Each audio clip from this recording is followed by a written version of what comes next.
move this right here. All right, we are live now. Live from the Kennedy Activity Center, moments into Game 1 of the Minnesota Fall Classic that features Minnesota Green taking on the New York Athletic Club. With Josh Wallinga, Jeff Disher here as Green takes the first possession. You have not missed anything in the first 35 seconds as a goal scored on the far side. By Minnesota? By Minnesota, and I believe it was Jackson Hampton getting the first goal of the Fall Classic. So it is 1-0 Minnesota. First minute of action.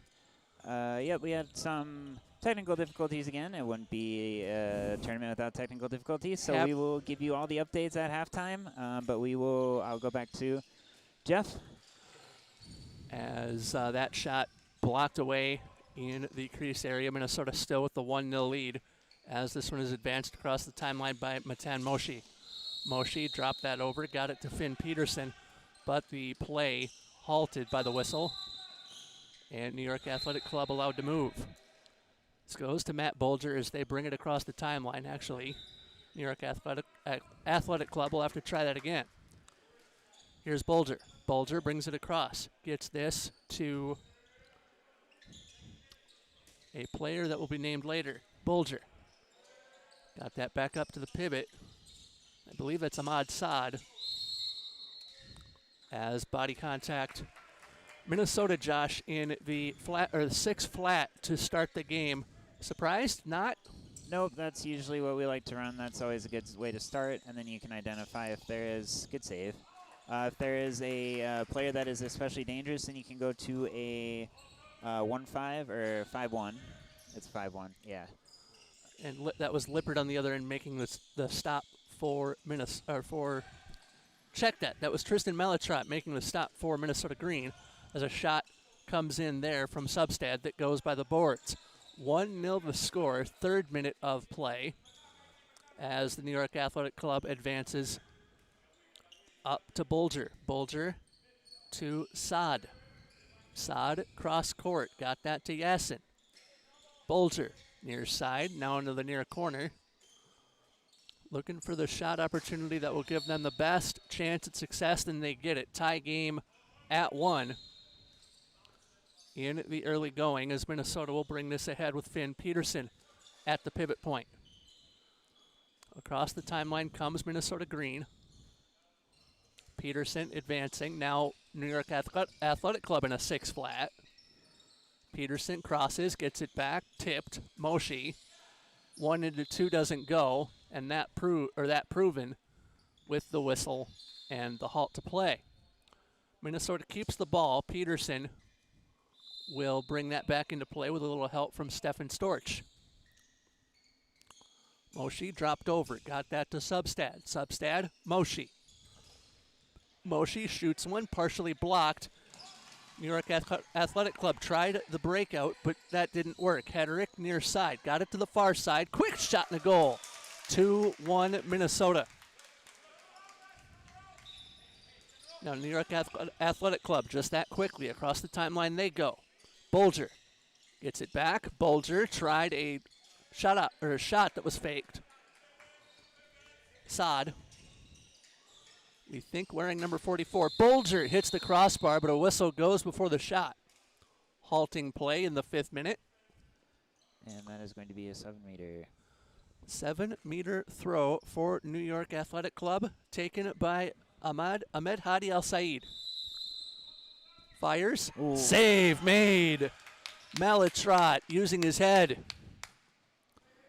Those are always tough to stop. So anytime you're a goalie and you can get one of those, that is always a win. Although Minnesota should have had someone there to grab that from going out, because now NYAC has another chance to. So kind of like a double whammy, if you will. Essentially, yeah. Saad pivoting. Ball dropped off. Loose. Saad gets it back. Saad dropped. Bolger harassed. Shot and a goal. It is now deuces. 5 minutes in. Minnesota advances across the timeline as this one goes to Moshi. Moshi drops. Gets it to Hedrick. Back to Moshi. Quarterbacking here or pivoting here would be Peterson. Away, but that might have been egregious enough to have it be a 2-minute right off the bat. So a 2-minute advantage, or man up, if you will, for New York Athletic Club. And this is a score as you like 2-minute advantage. Loose ball on the floor. New York Athletic Club figures it out as Pickett picked it up. No pun. Brought back ahead by Thomas. Yep. And the shot thwarted. Yep, that is going to be a line. For those of you that are new or tuning in for the first time, that big blue square that's not dot or square, whatever circle, crease. Yeah, thing. It's basically a crease. You can't step into it. You can jump, and as long as you let go of the ball while you're in the air before you touch down, you can do that, but you can't have your foot in it before you release the ball. And that's dotted line or solid line? Solid line. Goal scored there. Easy for me to say. Minnesota up 3-2. Yep. 18:25 to go, first half of play. He's Josh Wallinga. I'm Jeff Disher for those tuning in late. Quick shot and a goal through the 5-hole of Malatrot. And Malatrot played great of you goaltenders at the national tournament back in June in Michigan. Yep, he's our number 1 guy right now. I'm the number 2 guy, technically speaking, and he's been good, and that's why he's playing on the quote-unquote A team for Minnesota.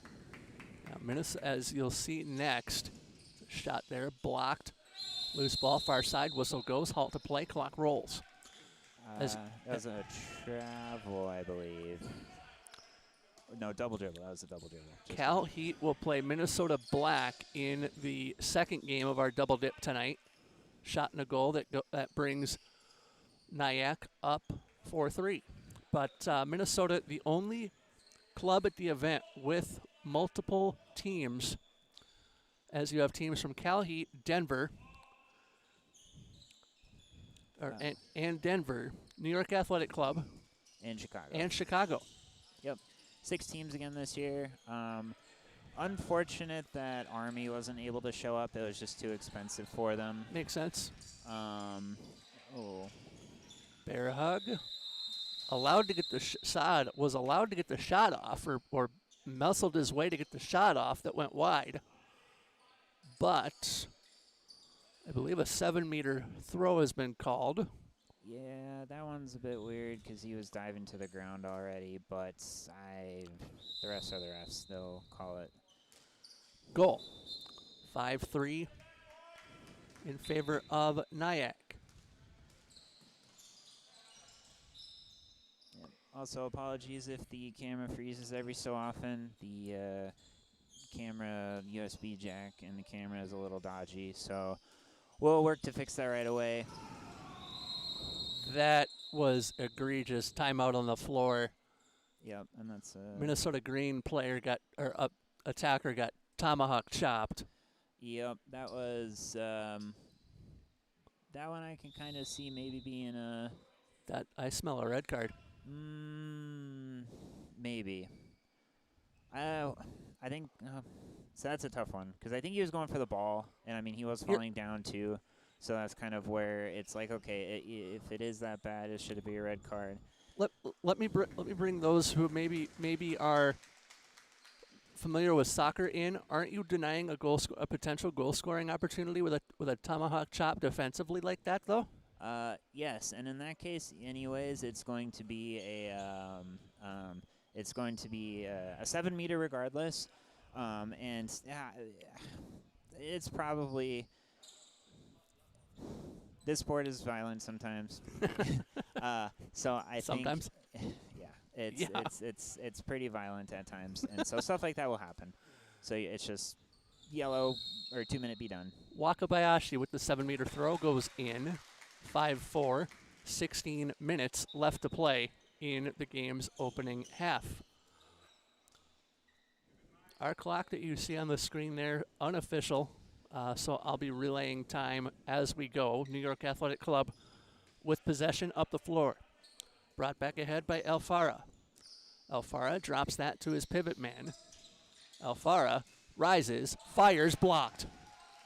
Now coming alive are Green.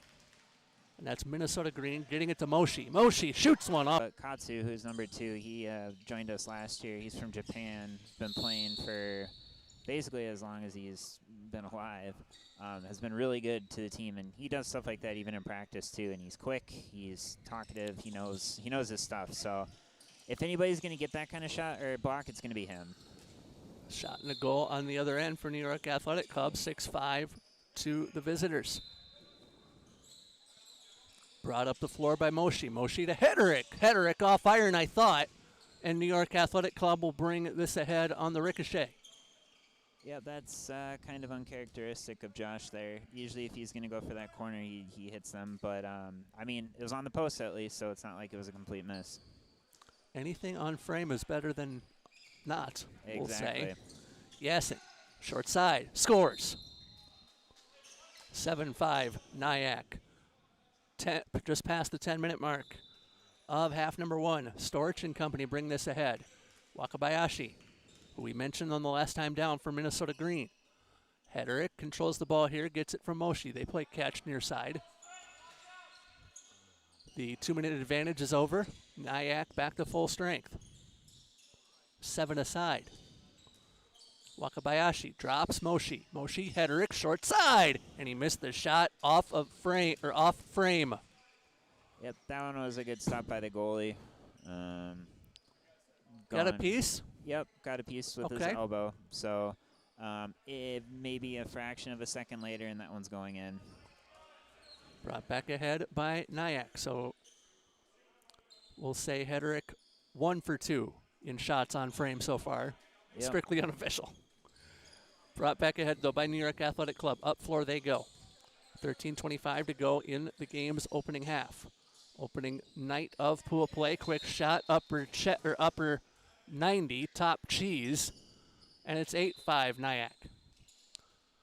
Yep, and then again at halftime we'll update you on what the schedule is going to look like, what the groups are going to be. Also, we'll give a shout out to our sponsors that we have. Yep. And, yeah.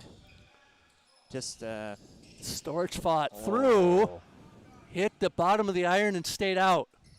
Now we don't have any goal line technology, so we can't establish if that truly went in. Brought back up by New York Athletic Club. The way that bounced, that wasn't going to go in. He hit the corner of it, and so it spun it back down and then went back out. Bulger got around 2, his shot. Wide of the mark. The whistle, I believe, halted that possession before it went off. That is a travel. Those of you who play basketball a lot know what a travel is. There is traveling in handball. Traveling, double dribble, up, down, all that kind of stuff. We'll get into that over the course of the weekend as Sam Erickson and company bring this ahead for Green. Wakabayashi gets this to Erickson. Erickson, Wakabayashi now drops it left side. Hampton with the green headband, very easy to make him out on the floor. Check that, 11:45 to play, so about halfway in the opening half, or just past. As a shot kicked, or Will Considine took the shot, kick save Malatrot, and the hockey goaltender in me is already smiling, and we're about a half hour in to night 1 of the Fall Classic overall, not necessarily stream time. Brought up by New York Athletic Club as they reestablish possession. 8-5 to NYAC, and again, this is perfect. I believe we get a timeout on the floor. Yep. Night 1 group play. And that will extend into the day tomorrow. We'll get that here. Give me a sec. Oh, yes, we're starting again. Quick timeout. But the semifinals will take place tomorrow night. We'll get to that over the course of not only tonight, but early tomorrow, too. Plenty of time. Saad got that far side. Quick shot. Save not made by Malatrot. Alfara with the goal, 9-5 NYAC. Erickson dribbles this one across the timeline. Wakabayashi, the pivot man. Now across, far side. Lifted, save made, and I believe Lippert will make those saves in his sleep or blindfolded. Bolter drops near corner. Shot goes in the net. 10-5 NYAC, and NYAC on a run of, I believe, 5 unanswered. Storch and company bring this ahead. Timeout on the floor with 10 minutes 11 left to play in the opening half. Yeah, let's see if I got this here. That is why. Do. Waiting on Boop, the boop. group graphic. There we go. So you see. Oh, I know what the issue is. Keep talking. Okay. There are the groups, and this is a Group B opener. The Group A opening match sees Minnesota take on, or the black side, which the aforementioned Josh Willinga is a part of, take on CalHeat. Yep. In a little while. But we will, as you see there, Chicago a part of Group A, Denver a part of Group B, and you see the schedule for Saturday, starting with Denver and black, I believe. That is going to be green. Aha. Denver green. Denver and Minnesota green to kick it off tomorrow morning with an 8:15 start time right here in Bloomington. But back to present time, 10 minutes 11 to go in the opening half, 10-5 to NYAC. What can Minnesota green do, Josh, to get themselves out of the hole? Well, they got to put the ball in the back of the net. They've had at least 3 bounce off the crossbar. I think if they fix that, it's going to give them more confidence, and they're going to be able to do a lot better on that, and also not turning over the ball. I believe the foot was on the line. Turnovers, and that's actually 1 turnover that leads to a NYAC offensive possession. Yep, and that was a blessing from NYAC too. Trent's really athletic, and he's able to get those most of the time. So the fact that it just went out instead of like going flying out, very big for NYAC, and then they can kind of play their game, calm down, and set up some plays. And NYAC really dictating the pace as they go up 6, 11-5, 9 minutes and a quarter left to play in the opening half. Minnesota Green really hasn't gotten off the or gotten out of the blocks so far, as a whistle goes before the shot, traveling the call. Yep. Yeah, the past 2 years, or the past couple games, I should say, which is, I mean, over the course of a couple years at this point, that Minnesota has played NYAC. Minnesota's been up by like 6, 7, 8 at the first half, and then NYAC kind of gets their form back together. This is a different team than NYAC normally has. Bolger he plays for Pickerington. 19, the pivot, is actually on the Minnesota team. He's just filling in right now. Kendrick. Yep. And so you do have those. You do have that. And, I mean, Minnesota's just not really playing the best right now. They're not playing bad. But it's just a little lackluster. And I don't know if it's because it's, like, end of the work week or what. But if Minnesota wants to come out, they're going to need to just calm down, throw the ball around, and play a little better defense, too. I think they say defense wins championships. However, that is not being proven in the first 17 minutes. 18th minute of play. Quick shot far side goes in, 11-6. Now in favor of NYAC as Minnesota claws one back. Yep. Brought across the timeline by Saad. And Saad, pass intercepted. Up the floor comes Trent Substad. Double dribble. Yeah. Double dribble. Oops. Unfortunate. When you run that fast, and I don't think Trent's played basketball. I mean, I'm sure he's played pickup. Everybody's played pickup. But, like, competitive basketball, you get used to carrying the ball a certain way. You can't do the palming where you carry the ball either. Yeah. It has to be a flat hand, so got to just pay attention to that, too. NYAC gets a goal off of that turnover. Now back up the floor come Green. Wakabayashi flips one. Far side. Nice flip, but a kick save made by Lippert. Gonna just readjust the time here. 12-6, 6:50 to go in the first half. So roughly 18 minutes and a quarter if you're looking to go upward, which I know you do. Quick shot off frame, but I believe there was a deflection there somewhere. And NYAC will handle the handball. Yep. Probably not the last time you'll hear me say that this weekend, but this one brought ahead by NYAC. Gotta handle the ball, as one does. Saad works this one on. And now NYAC controlling the pace of play. No shot clock in handball either, so they can do what they desire with a 6-goal lead. Whistle before the goal would have been scored.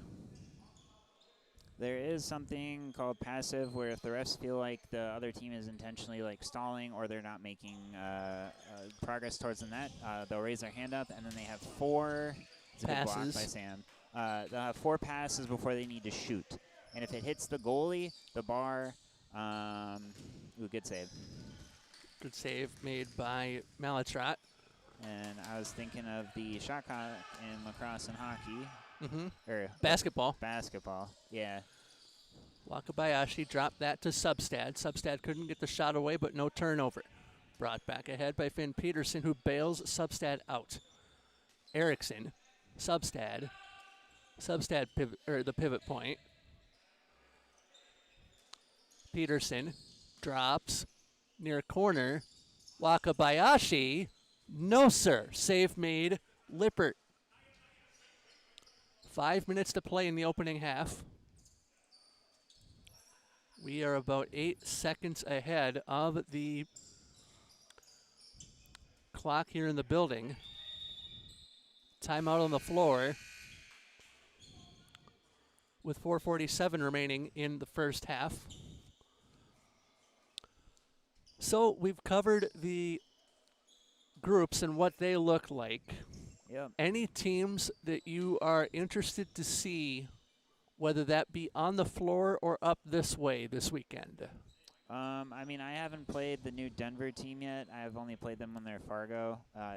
Unfortunately, they're in the other group that I'm in, than what I'm in, so probably won't get to play them unless we play them for a placement game. Could happen. Yeah, it could happen. Also, I mean, I'm always excited to see CalHeat and who they bring, because they have enough people for like 2 teams. So it's good to see, like, okay, which players did they bring this time? Would it be CalHeat and CalNice? Yeah, I guess. So they're always fun, and obviously I enjoy playing against Chicago. I mean, first game I ever played against handball was against Chicago, so it's always good to see them. And I know that they were one of the last ones to join the tournament. I believe they were the last one to join in. Minnesota with a 6 flat as we get back to play. And back underway we go. Bulger gets that to Saad. Clock rolling with 4:35 to go in the opening half.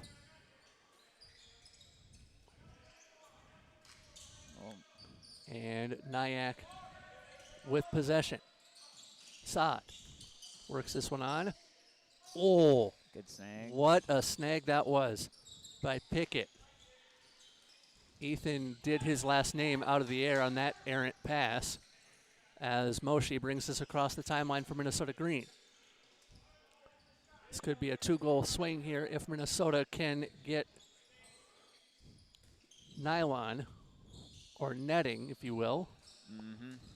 Peterson, 1 into 3 doesn't go. Loose ball. NYAC with control. Fast break.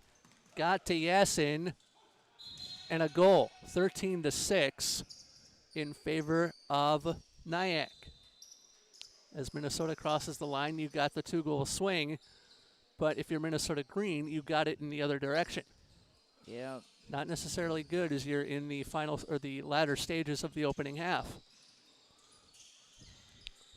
Peterson ran into a brick wall. And before he got the pass away, the whistle went. Peterson dropped off, got a man, quick shot blocked, and the rebound comes to New York Athletic Club. Fast break, Pickett scores. 14-6.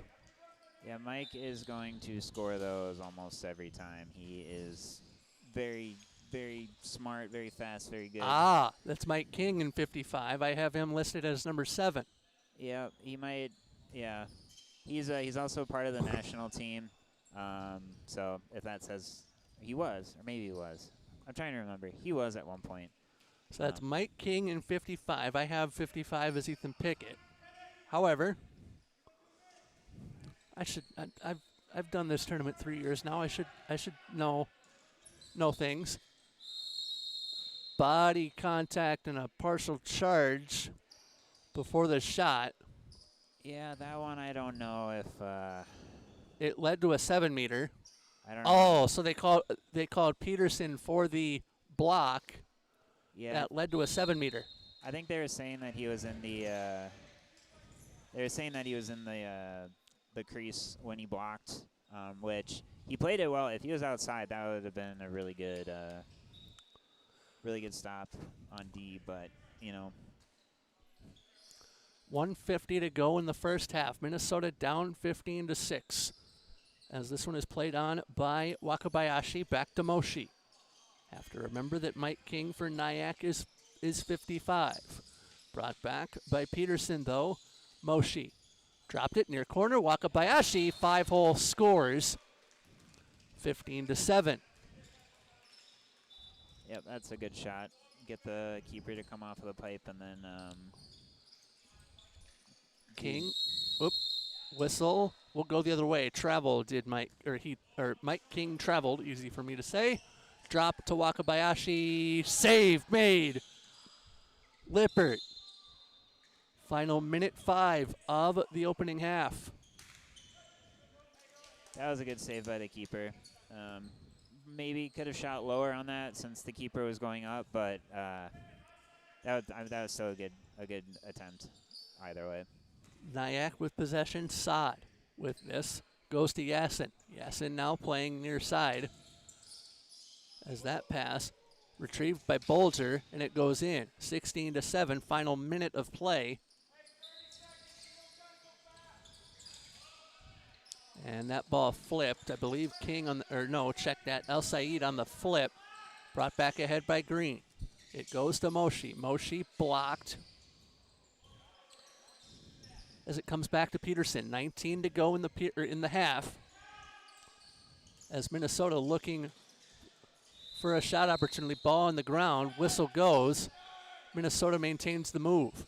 Brought back ahead by Substat. Substat dropped to Moshi. Moshi, 3 seconds. Shot by Substats blocked, and the buzzer sounds. End of the opening half in Bloomington. And it is NYAC out to a 16-7 lead. We'll pause briefly, at least, and bring you halftime activities on the other side.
Halftime at Kennedy Activity Center, Game 1 of the Minnesota Fall Classic. He's Josh Wallinga. I am Jeff Tischer.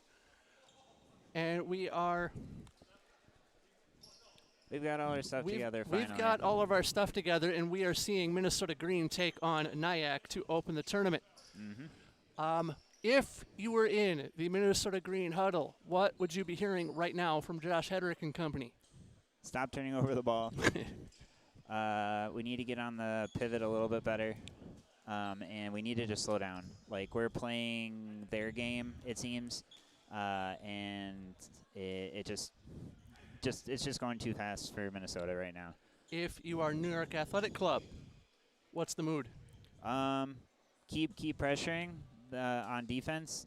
Play a little more aggressive, or play as aggressive defense as you have been, and try to also look a little bit more for the wings, because the wings are open, but it's not getting all the way over. Makes sense. We want to take a second, and I will lead you into this if I can, but we want to thank Preston Construction Dynasty Electric for being the major sponsor of the Minnesota Fall Classic 2023.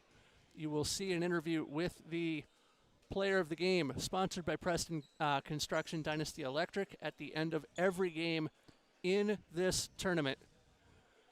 And so we wanted to reach out and thank those fine folks. And did you have any other sponsors we needed to mention? Yeah, I'm getting that right now. One of the big ones is 9 Mile Brewing here in Bloomington, That's Minnesota. the other one. Yep. And also Rise Up Nutrition. 9 Mile Brewing, been there a few times. Can't say I like it. Great atmosphere, great people. Okay. Obviously, drinks are good. Food is good, too. Don't know much about Rise Up Nutrition. However, I believe Josh or Mike could give a little more information on that, so I'll have them come in and talk about Rise Up Nutrition when we get the chance. All righty. And last thing, Mike is the CEO of U.S. Handball Union. You notice this year we were playing under the U.S. Handball Union banner instead of the USA Team Handball for the Olympic Committee. There has been a split in the league, and this is kind of the first trial of the Handball Union. So we are going to be, this is a sanctioned event under them, but not under USA Team Handball, which is why you might see some teams here and might not see some teams going forward. But we want to thank them for helping us with this, and obviously Mike, who has been helping get this set up and get that going. Indeed. Second half of play between Minnesota Green and New York Athletic Club. And for reference, for those at home, I will refer to the green and black teams as Minnesota. Yep. Unless they play together in a placement game. Then I will go black or green just for ease, or just for simplicity's sake. Yep, and Minnesota Green is the green jerseys, and Minnesota Black will be the black jerseys. So just an update on the groups. Group A is CalHeat, Chicago, and Minnesota Black. Yep, we touched on that earlier, and Minnesota Green is in Group B with Denver and NYAC. Yep. And then go ahead. Oh, yep, and so the schedule for this weekend, we'll just look the overall one. Friday night, you see both Minnesota teams playing CalHeat and NYAC. Those are currently be playing right now. And then tomorrow morning, we have 4 more games plus the semifinals, as you can see at 1:30 and 2:45. And how the semifinals are going to work is Group A and Group B are going to have 1 and 2. And then Group A1 is going to play Group B2. Crossover. Exactly. And then so the winner of those will go to the championship. The loser of those will go 3rd place. And those that don't make it out of the round will be on the 5th place game. Second half underway as NYAC gets the opening possession. NYAC with the 9-goal lead, and they, I believe, went on a run of 6 or 7-0 at one point in that first half. Yep. Saad gets this to Bolger. Bolger back to Saad, dropped off. Bolger dropped once more into the far corner. El Said back. El Farah fired. That got deflected out of play. Minnesota will maintain the ball. Yep, that's a big. Minnesota really needed that at the beginning since they didn't start with the ball. So if they can get a goal, get some momentum going, maybe they can bring the cushion down to a couple goals and then kind of settle back in and make it a little more competitive again. Substad got that over to Peterson. Whistle, halt to play. Clock will roll. NYAC with the ball. Not sure what the call was there. I don't know if someone was in the 6 meter or if it was a like a travel or something. It's probably like a travel or a double dribble, maybe a kick. I didn't see what. Didn't see a signal. Yeah, that's fine. It seemed like the players knew what was going on there. Sod. We're always the last to know up here, by the way. That's usually how this works. Yep. Sod drops that off, and 1 into 2 doesn't go, so he delivers the ball to King on the far side. King wearing 55 tonight for NYAC, as harassed was Omar Ali Yassin, who is one of the backs for New York Athletic Club. NYAC will keep possession, and a shot goes in off the stoppage, 17-7. NYAC. Minnesota crosses the line, and they enter their offensive zone. So I've never heard anyone say crossing the timeline. Basketball term. And I was going back and watching some old NLL videos back from 2020 and 2021, and they said it about 6 times. So I'm like, I actually know what they're talking about now. But it makes sense. I've never heard it, and I just went along with it, and I'm like, okay. I figure you're inside a basketball gym. It just works. Yeah, exactly. Just like they say left to right on the dial for radio. So. Yep. So, NYAC going left to right on your radio dial. Minnesota Green going right to left in the second half. 22 minutes and 3 nickels remaining in the contest. Again, group play this match, the first Group B match of the Fall Classic. Hampton brings this ahead, got it to Peterson. Peterson drops to Substad. Substad switches positions here, gets it to Peterson. Peterson blocked. Hampton picks up the trash, and he misses the shot. The ball's really sticky again. I guess they applied some more Stickum, which, those of you that don't know, Stickum is a great sticky substance that is used on the handballs because the handballs are about as inflated as a basketball is, so they're very hard to hold on to. The Stickum helps the athletes palm the ball. Like you're seeing there as Bulger took the shot. Chest save by Malatrot, and as someone who had issues with his chest earlier in the week, ow. Well, we're glad you're still here. Yeah, I got that all figured out. Apparently bad steak at Target Field. Oh, that's rough. So I guess if you go to Target Field, stay away from the steak. Stay away from the Murray's steak sandwich. There you go. We can get into those references tomorrow over the course of the day. But NYAC with possession here. 20 minutes and 50 seconds to play in the second half of the match. King delivered, and the shot that came from that delivery goes wide.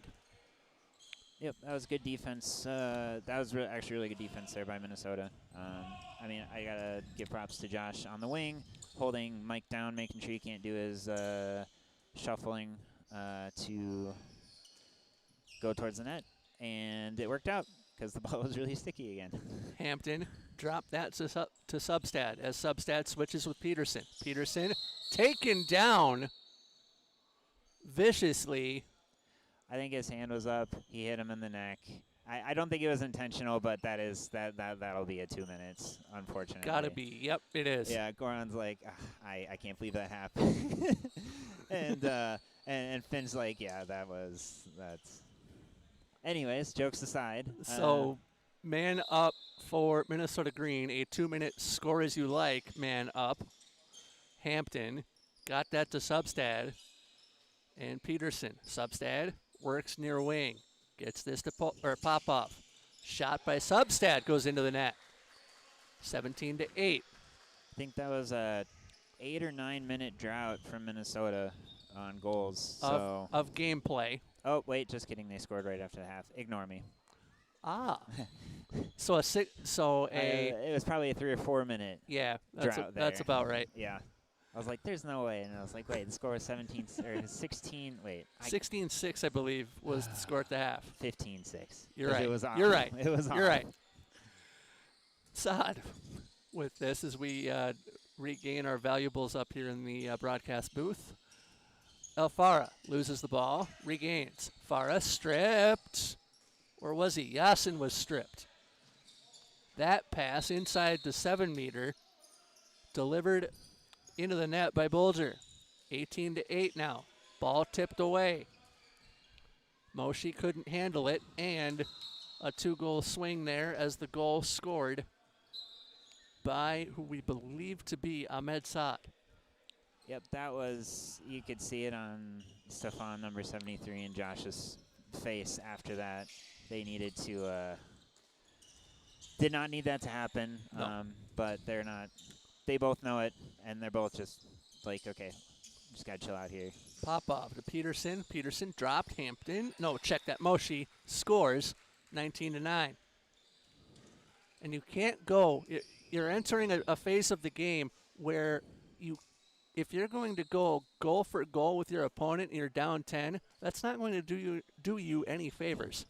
Nope, you need at least 2 or 3, and then you need, I mean, Tristan's doing the best that he can there. The defense really needs to step up and help his guy out. Help the goalie out, because, I mean, these balls are coming in 50, 60 miles an hour. Storage steals. And now fast break opportunity goes by the wayside as Alfaro will, Mike King stole it. Brought back ahead, though. Playing some ping pong here. That was actually Bulger who made the steal. Check me, check myself. Brought back ahead by Green. Just got to take a breath. Just got to relax for a second. And plenty of time left in the match for Green to make an impact. Moshi dropped, eventually to Substad. Substad shooting. Oof. It's a good. Valuable save by New York Athletic Club in many ways. Quick shot off the offensive possession, hits the iron on the way up, and out of play. Yep, that was another big need, big save for Minnesota. Lippert on this end apparently is still valued by his New York Athletic Club attack mates. Wakabayashi shoots one off the side of the cage. Timeout on the floor, it looks like.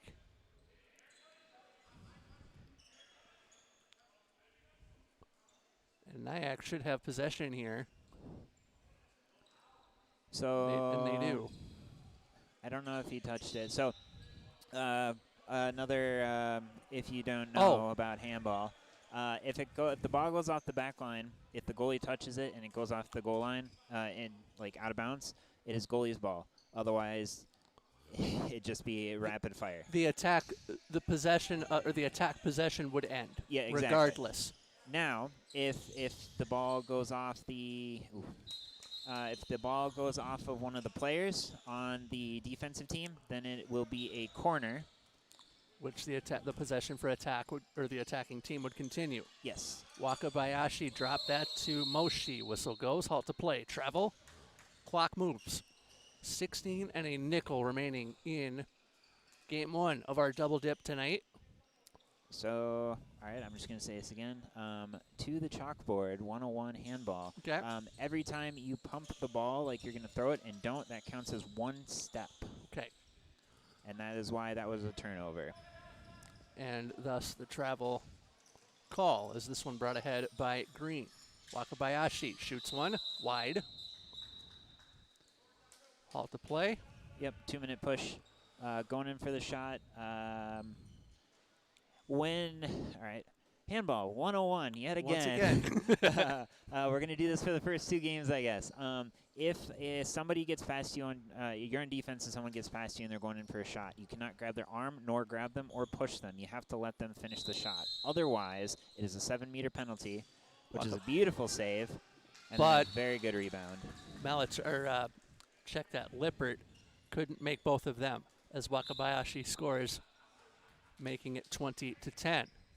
Yep, that was really should have maybe had one or two others there for Minnesota to get the rebound because it's important to get the rebounds. Good stop by the keeper, though, but also very good on Katsu to get that rebound and bury it in the back of the net. Paraphrasing Tom Petty, even Katsu gets lucky sometimes. Yes, we'll go with that. Brought back ahead by Minnesota after NYAC goes up 21-10 on their attack. Storch and company now crossing the timeline. Hedrick from Wakabayashi and back. Wakabayashi and Hedrick now play catch as they advance. I don't know if I would be playing this slow if I were Minnesota down 11, but that's just me. Wakabayashi dropped over, got it to Substad, and the shot went high. I would say, yeah, probably not. Not that slow. You still want to kind of be slow and methodical, but yeah, since they're down one player, you got to just push it. And that possession was like watching a baseball game, pretty much, not to bag on the AL Central Division champion. Oh boy, that's a good shot. And a goal there for NYAC. But baseball in general, very slow. Seconds of play is where I was headed with that. Wakabayashi shoots one, kicked away, and out of play. Yep, good save, good kick save by the goalie. Minnesota maintains possession. Wakabayashi eventually got that back to Storch. Storch delivers. Substad shoots one, kicked away. Was it handled at the line? Yep, it was out. Minnesota with the ball. So I think that was a good take by Trent. I think you run up like that and you dish it over to the wing. Then the wing comes in, and that's an even better shot. But the fact that they're even putting it on the net now and pressuring it when they're up, one player is good, and the goalkeeper is just doing what he's supposed to be doing in this situation. Lippert with a great save there, which is stopping the ball. New York Athletic Club. The NYAC, the New York Athletic Club, York Athletic Club.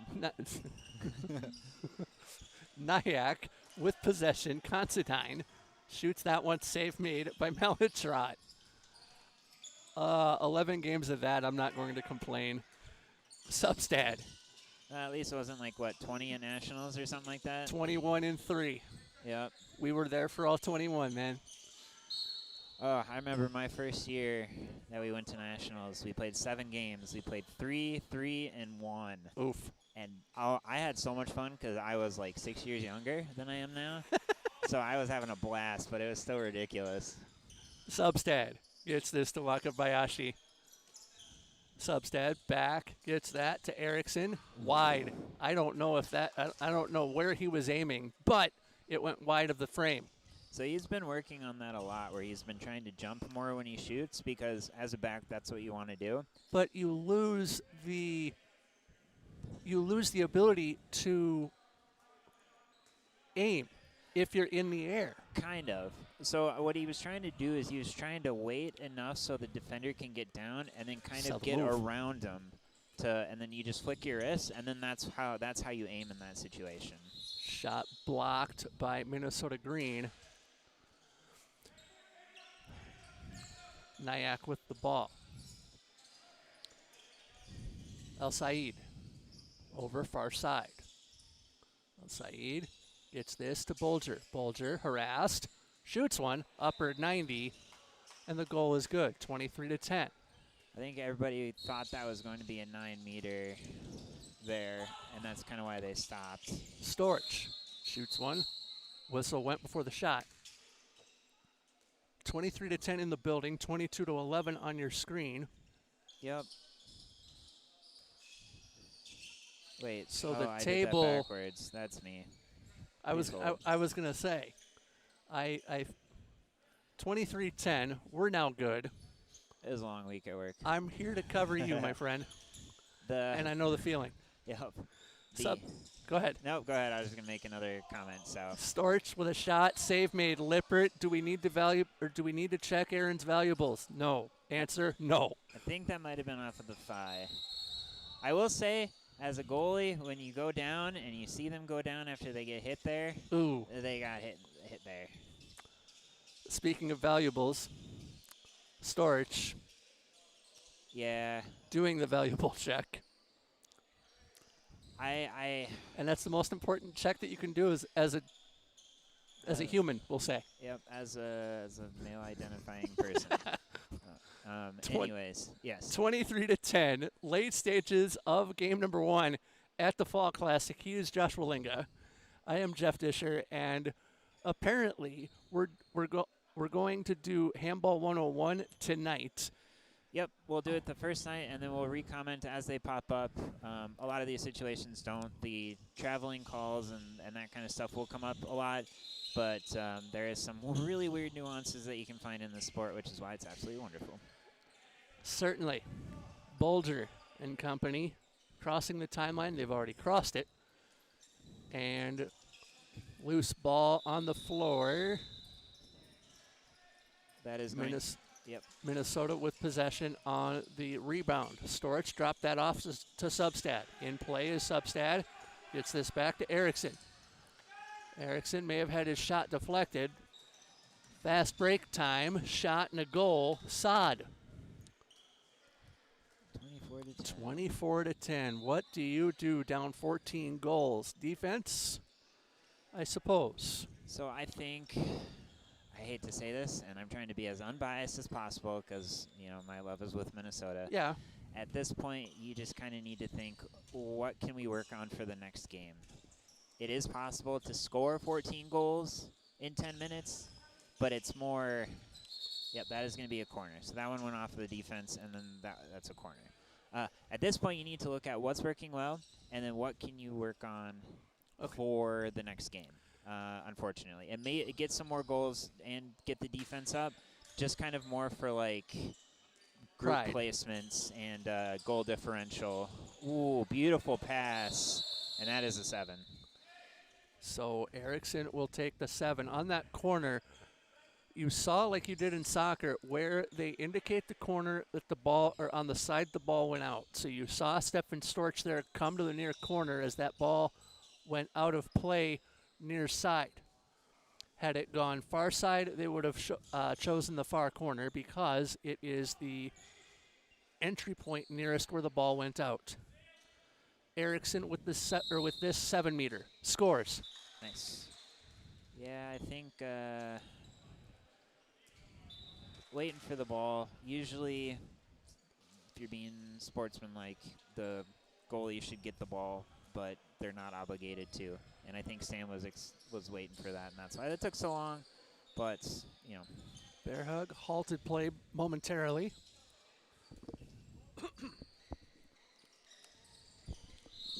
NYAC with possession, and they maintain possession on the bear hug. Clock will still roll. 2-minute AC. That's his second one. I think that's his third one. So another thing. That's a red card. Yep. So if you get 3 2-minute technicals in a game, you get a red card. It's different from soccer where you get a yellow and then a red. You could get 6 yellows and not get a red. Are you allowed to substitute defensively, or do you have to play down a man? You have to play down a man. Okay, so that is where soccer comes in. 25-11, 8:15 to go. Minnesota Green now shooting themselves in the foot as they are down a man permanently. Not permanently, just for 2 minutes. Ooh, now for 2 minutes. A 2-minute red card. Okay. Yeah. So you still have to leave the court like you would normally in soccer, but I like the idea, Sam. But good pass. And a good goal there for NYAC, 26-11. Yeah, Minnesota is we are really struggling. I'm going to use the we because I'm technically part of this team. We are struggling a lot tonight in this first game, and it's not our best showing. Usually we're a lot stronger. We're a lot stronger on defense specifically. Historically, we have a really low goal differential on us. Goals against are very low. But it happens. It's also the first tournament of the year, and we weren't able to practice in the summer either, and I think that's kind of showing. But you know what? So treating this like a preseason game almost? Kind of, yeah. Um, just kind of more the first game of the season jitters is I think what's happening. Okay. Um, Peterson was bear hugged, which halted play. Minnesota maintains the move. Storch kicks it near side. Hampton shoots and scores. that is a very good shot. That was going to be close. He was close on the line. He didn't get on the line though. Brought back ahead by by King. Now down to Bolger. I almost called Mike King Ethan Pickett. Brought back ahead by Erickson. Kick save by Lippert. And I believe a corner was called. It was. Hampton brings it back into play. NYAC intercepts. Brought back ahead. Bolger tracks it down. Shoots. Scores. 27-12. 6 minutes and a nickel remaining in game one. Yep. Timeout on the floor. Coming up, Josh Wallinga will get his playing gear on, and we will see the Minnesota Black side take on CalHeat in their opener. Yep, it's going to look a lot like this game. Hopefully it's going to be a lot closer, but CalHeat and NYAC are elite teams, and Minnesota is an open team, although we are on the higher side of the open division historically. And that's per USA Team Handball? USA Team Handball, yeah. Okay. So because the Union is the new league, there really isn't like elite and non-elite, but Chicago, CalHeat, and NYAC. I guess technically Denver also, but last year Denver was in the elite. They were in the lower part of the elite, so I'd count them as like a higher upper open. Anyways, long story short, there's at Nationals there's elite and open divisions. They're the top 8 teams in the United States play in the elite, and then everyone else who wants to play can play in the open. CalHeat, Chicago, NYAC are all elite teams and have been for as long as I've been playing. Yeah. So this is not surprising. The score is just because it's a little higher in difference than I was expecting, but You know what this is you know what tonight is for the Minnesota program is it is a barometer. Yep. It is a barometer to see where the Minnesota program is entering a new season, and we can take 3 days of performances and assess after the fact, but this tournament serving as a barometer for both teams with the Minnesota club as Hampton controls this in the corner. Hampton shoots one and it goes in, 27-13. That was really good control by Jackson. You saw him grab it and he wanted to go in right away, but he took a breath, took the half a second, and then got himself a better angle and made the goalie step out from the post to get the near side shot. And so let's not assess Minnesota Green right off the hop here. Let's get a sample size and then make more of an assessment at the end of the weekend. Yep. And NYAC is always a good team. NYAC's always will be a good team. Good stop.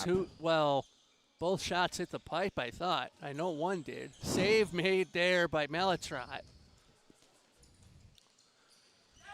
Hampson delivers to Storch. Hampton delivers to Storch. Storch shoots, scores. That's good. That's looking a little more Minnesota handball there. I mean, the defense was a little meh on the ends, but Tristan was like, I got it, guys, this time. 3 amazing stops in a row. Pipes count as stops, mind you.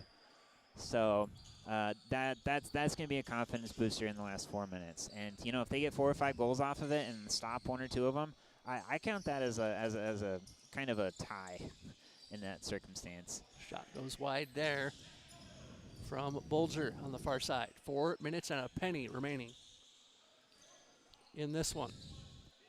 But Black getting set to take on CalHeat. We should have Josh Hederick up here for that one as Substat shoots and scores. 27-15. But we should have Josh Hederick up here for game 2. And unofficially, I would say our player of the game looking like Mike King so far. Yeah, or Lippert. He's been doing really good in the net, too. Yeah. He's had some big stops. So either of them. It's a good save. I think, in my opinion, I think Tristan has to earn it. Quick shot by Erickson. Goes by the boards. Header, it couldn't get one to go. Loose ball. Bodies fly. Not good looking if you're Minnesota. No. That was, I mean, those were good saves. Not much you can say more about that. 2:53 left to play in game 1 of the Fall Classic. As NYAC up 12. Bulger got that one to King down, or up high. Ball dropped on the ground. Whistle halts the play, but not the movement. So NYAC maintains the ball. Shot by King and a Good stinger. Saved by Malatrat. Up the floor comes Substat. Substat drops. Hampton with a shot and a goal. So up here, that looked like that was he stepped in the crease, but again, Ooh, no, so the goal was waved off. no, the goal was good. It looked like he stepped in from up here, but he might have been on that dark blue line instead of the other dark blue line that I was looking at. So the refs have a better view of it, anyways. And they couldn't go to replay even if they wanted to. Nope. And I don't think I don't want to say it doesn't matter, but it kind of doesn't matter. I see your point. Yeah, it's just kind of more like Hederick up the floor as he tried to scramble around one, could not. Minnesota maintains the possession. Hederick gets this to Erickson. Wakabayashi. Wakabayashi dropped. Erickson shoots one. Valuable check. Aaron Lippert. He's okay. Right back ahead by NYAC. Yep, as a goalkeeper, you want to put your center of mass right where their shooting arm is. And Sam is not going around. He's shooting right where he would be shooting if he followed through. So goalie's going to stop that every time.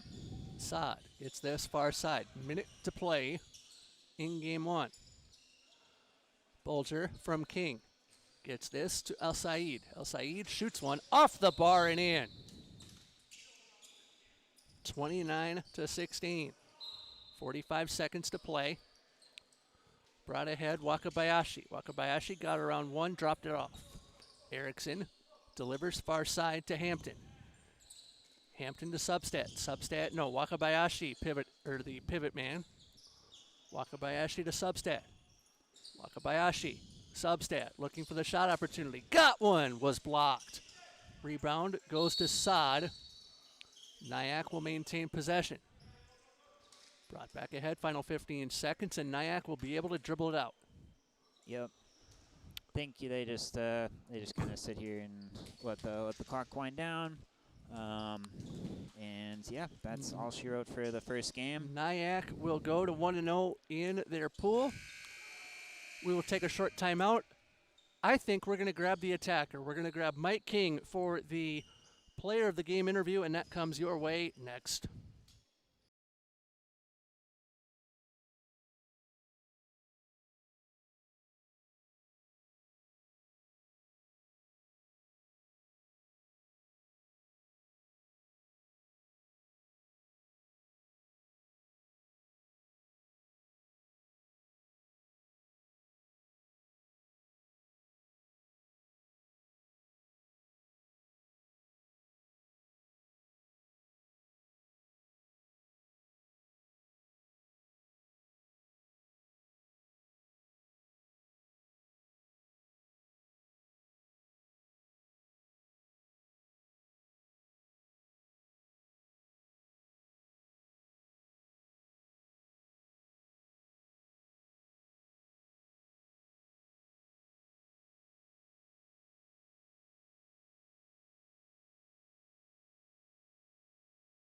In the postgame, if you will, game 1 goes to NYAC by a count of 30-16. We will have Mike King momentarily as your player of the game, and not just because he's Mike King. Yep, that was a game. That was kind of a slow start, unfortunately for Minnesota, and that's kind of what can't get going, just kind of like a train, but couldn't get everything going that they needed. So yeah, that was unfortunate, but you just kind of got to get used to it. Yeah, and we'll move on to the next game where Minnesota Black will be playing CalHeat, and we will get that here in a second after we do the man of the game interview. Man of the match, player of the game. Whoops, I am too hot. There we go. Man of the match. I'm still too hot. There it is. Okay. Whoop. There it is. Man of the match, Mike King. Not just because he's Mike King, but you led the offense for NYAC in Game 1. What did you see from your men that can help you go forward? Yeah, I think the credit is sort of like I'm helping spread out the defense, but the fact that we have guys that are shooting comfortably from the outside and putting a lot of pace on the ball and making it tough on the goalie so that we don't have to break through the defense every time. We can stretch with width and shoot from the outside. And that's something that we as a team have been trying to work towards for a couple years to have the sort of level that we're hoping for. And we had a good look at it, especially early on tonight. So we hope to see more of that. Speaking of good looks, your defense, and more specifically, let me grab one here. Lippert had himself a game defensively. Is there anything that he can shore up, including his valuables, as he goes on in the tournament himself? Oh yeah, you said it the right way. Is that given his length and how much space he takes up, it's almost he takes so many shots off the heart of his body because his arms are just so long. So hopefully, what he needs to work on is talking us through how to prevent a few more of those breakthroughs, because you can only take so many hammers in close. It's marginal returns on investment over the course of a long tournament. You'd know something about that. Yeah. So we can't rely on him to take that much. This is the first tournament of the new year, and so the shots are only going to get better placed and harder as the tournament goes on. There you go. Yeah, perfect. The shots are only going to get better placed and harder as the tournament goes on, and so if we're not playing better on defense, they're going to start doing some damage to him. We can't have that because he's playing really well. Yeah, and I don't know who you would go to in the depth chart to back him up, but I know who it is, and that's why I'm so intent that we don't get him hurt. Present company included? Yeah, present company. Oh, included. geez. Yeah, hazard. Ruh-roh. Yeah. I think we're going to leave that there. Good first game from NYAC. We'll see you guys tomorrow. That was Mike King. As we get set for game number 2, Jackson Hampton will join us for game 2 between Black and CalHeat on the other side.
Ready for game number 2 at the Fall Classic in 2023.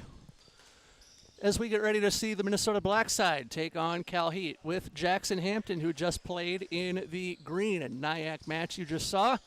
Jeff Disher here, and I'll give you an easy one to start off. How do you think Minnesota Green played? I thought there were some ups and downs for sure. Defensively, we just got to make sure that we have a little bit better game than we did that time. 30 points is a little bit too much. Mm-hmm. But and offensively, sometimes we weren't patient enough. I think we got to get a little bit going around the horn a little bit more. And when we were doing that the second half towards the end, we were getting some more points. So I think if we're just a little bit more patient defensively, we shore it up, we should have a couple good games later this weekend. And you you guys are back in action later on tomorrow to definitely shore that up. But as we were mentioning in Game 1, the Fall Classic sort of serving as a test or a benchmark of sorts to see where the club is as we get the 23-24 handball season started. Thoughts on that?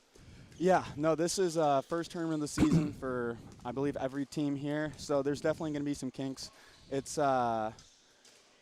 It'll be interesting to see who ends up on top because, like I said, everyone's shaking off the rust for later on in the season. Yeah. I certainly know that we're shaking off rust here in the booth. We had Nats back in June, and this is a first gig I know I have done since that trip to Holland, Michigan. That'll be memorable in many ways. But ready for game number 2 as CalHeat takes on Minnesota Black. And again, like we said in game 1, I'll make references to Minnesota as opposed to Minnesota Black and Minnesota Green unless they play together, which could happen later in the tournament. But we'll cross that bridge if we get to it. So we are ready to go with game number 2 of pool play. As this is a Group A opener. Tell me a little bit, if you can, if you've practiced with him, about Andrew Jones, the goaltender. Or actually, you can stay there. The groups, as you see there, Chicago, Minnesota Black, and CalHeat.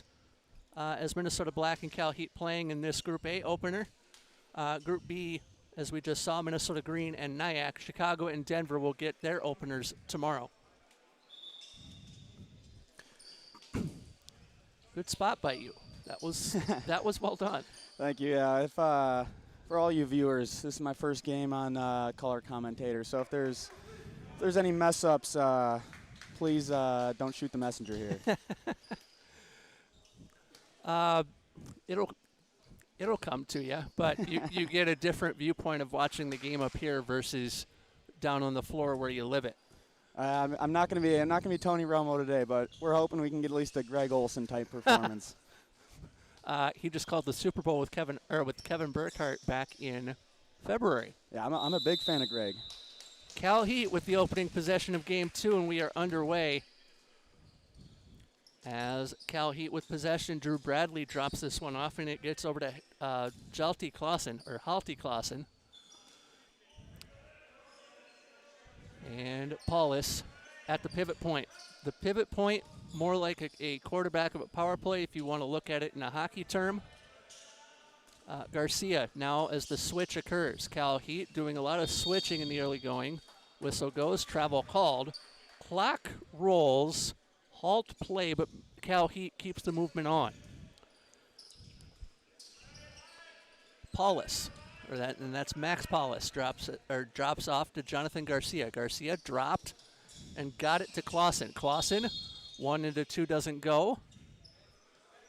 CalHeat maintains possession in the opening minute of a scoreless match. Paulus drops. Clausen shoots and scores 1-0 in favor of CalHeat. As Minnesota brings it up the floor. Lanoux. Drop that to Winker. Lanoux to Andy Anderson, who wears 16 for the black side. Lanu. Anderson, the pivot man in this sequence for black. Whistle goes, halt to play, clock still rolls. Black maintains the possession. I don't know about you, Jeff, but I'm really excited to see Andy play today. He's blossomed each of the last couple tournaments that he's played in. He gets better every time. He's been playing for about a year, and I think this tournament he could really show up. Well, that shot from Lanu bounced in, but the whistle went before the shot. Black with an extended possession here, and that was something we didn't see in game one with Green and NYAC. Not to add anything to anything, but the Minnesota Green side didn't get an extended possession like this in that match. We're 2 possessions in, and we're 2.5 minutes in, so I don't think there's anything like that at all in our game. As that ball forced out of play, CalHeat maintains possession as that one was scooped out by Anderson. I had him as a different number until this morning, so it took me a second to kind of spot him on my end here. Brought back up by Max Paulus, though, as that goes out of play to Josh Walinga and the black men for Minnesota. Wanker as Minnesota crosses the timeline. Lanu gets it back. Lanu in the attack end. Lanu gets it here into the near corner. Lanu kind of pivoting, although not. Wanker dropped, shot, and a goal. Minnesota Black ties the score at 1. Believe that goal credited to Austin Fisher. And a shot on the ricochet from Paulus goes high and wide. That will count as a stop for Walinga and company. Yeah, Fisher's a guy that they're CalHeat's really going to have to watch out for. At one point, he was a USA team handball nationals player, and he's gonna be shooting a lot. He's probably gonna be making a lot today. 4 minutes in, 2 goals in total. Surprised? I would have thought there'd be a little bit more, but I mean, both teams have been patient, and yeah, so I guess it might be a little bit of a low-scoring game. And that's something that the Green Club can certainly learn from. That's for sure. That's for certain. As we are in the 5th minute. Now Minnesota Black with a corner, as that was deflected out of play. And CalHeat drifts into a 6, or no, drifting between a 6 flat and a 5-1. Talk about that a little bit, Jackson. Yeah, so a 6 flat is pretty much where the entire team defensively is sticking right on that 6-meter line. You can see it's a blue line right there. Great save. Ooh. Oh, what a double save. Valuable check for Balti. Shot and a goal by Minnesota as they go up 2-1. Yeah, so 6 flat is where every single defensive player is pretty much staying on that 6-meter line, and a 5-1 is where 5 of them are going to be sticking on that 6-meter line. And one moves. And one's going to be moving up a little bit, trying to be a little bit more aggressive and put the heat on the offense. Try and make a mistake. A bear hug halted that movement, or halted that attack for CalHeat, but they maintained the movement. As we have a wet spot on the floor. That'll get dried off, or a slippery spot. Great work by Josh Hedrick right there. I mean, the man's got moves, and I'm not saying that because the man pays me. Just saying. He does a lot of stuff. He's a man of many talents, that's for sure. Jack of all trades and master of them all. That's a fact. 19:35 to go, first half of play. Jeff Disher, Jackson Hampton with you from Kennedy Activity Center in Bloomington as a shot goes in the net for CalHeat. I believe that was Paulus who scored the goal. I'll check myself. That was Garcia, actually. Deuces on the board in the 6th minute. Now, the time on your screen, strictly unofficial, so I will relay time in the building to just catch us up. You're good. Don't need to do a thing. I'll drive that part of it. So a bear hug against or the foul called against CalHeat, maintaining possession are Minnesota. Wanker dribbles once, tried to get a pass away, could not. And they maintain the move. Wanker dropped off, got a shot away, did Mladenovic. And now CalHeat on the breakout, shot and a goal. And I don't know about you, but I don't think Willinga can stop any or every one of those. No, not at all. Those fast break shots are really hard to stop if you're a goalie. You're one-on-one, especially if they get that sort of sideways momentum. As a goalie, you never know when they're going to shoot that, and they could shoot from any angle. It's tough. That is what us goaltenders, and I was a hockey goaltender at one point in my life, call an O blank. 18 minutes to go in the first half of play. Hope you're enjoying it. Feel free to interact with us in the comments. We'll see if we can't get to a few of them or many of them over the course of the weekend. Tell us who you are rooting for, or give us the name of a player you support.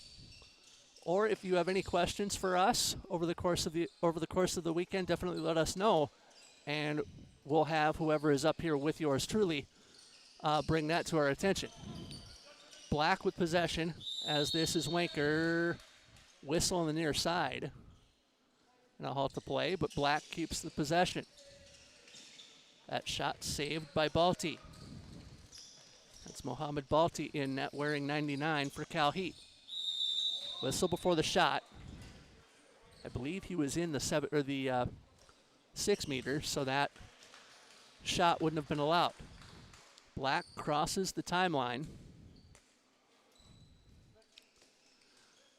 And Willinga was telling me in game one that he hadn't heard that term used until he had watched a few NLL indoor lacrosse games, and he understands now what it means. I had not heard that term either, so I make that 2 of us. And yet you've been working with me for the last 3 years now. I've used that since day one. CalHeat with possession, 3-on-0 break. Save What a made, save. Willinga. You talk about an O blank. He came to play on that possession for Minnesota, and made himself look good. Yes. All you young goalies watching out there, notice what he did. He came out, he got huge, and was able to make that save. I mean, you can't have much reaction time, so it's gonna be quick. And you got to get huge. It's like a bear. 16 minutes left on the clock, so we've just passed the 9-minute mark in half number 1. Our clock on your screen, strictly unofficial. Might reset that when we get to a timeout if we do. Ball deflected, and CalHeat knew it. So Black maintains the movement.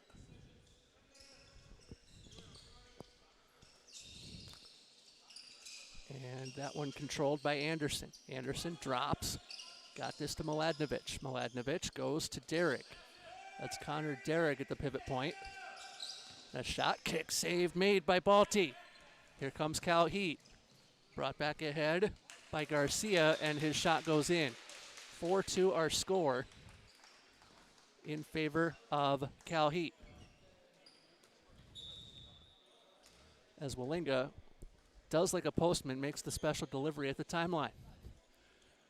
10 minutes in, and Black drawing to within 2 goals, but this isn't a score one, trade one, or trading goals like the second half of game 1 got.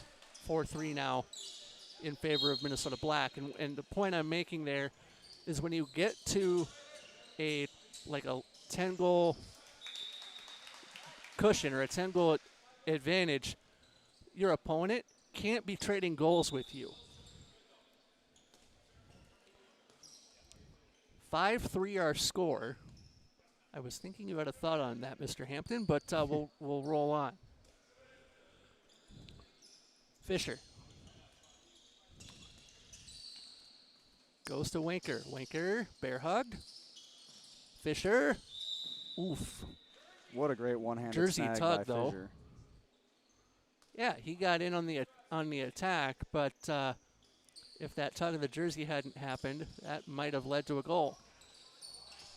Picked up near side, shot and a goal, 5-4. Now they're trading goals, Jeff.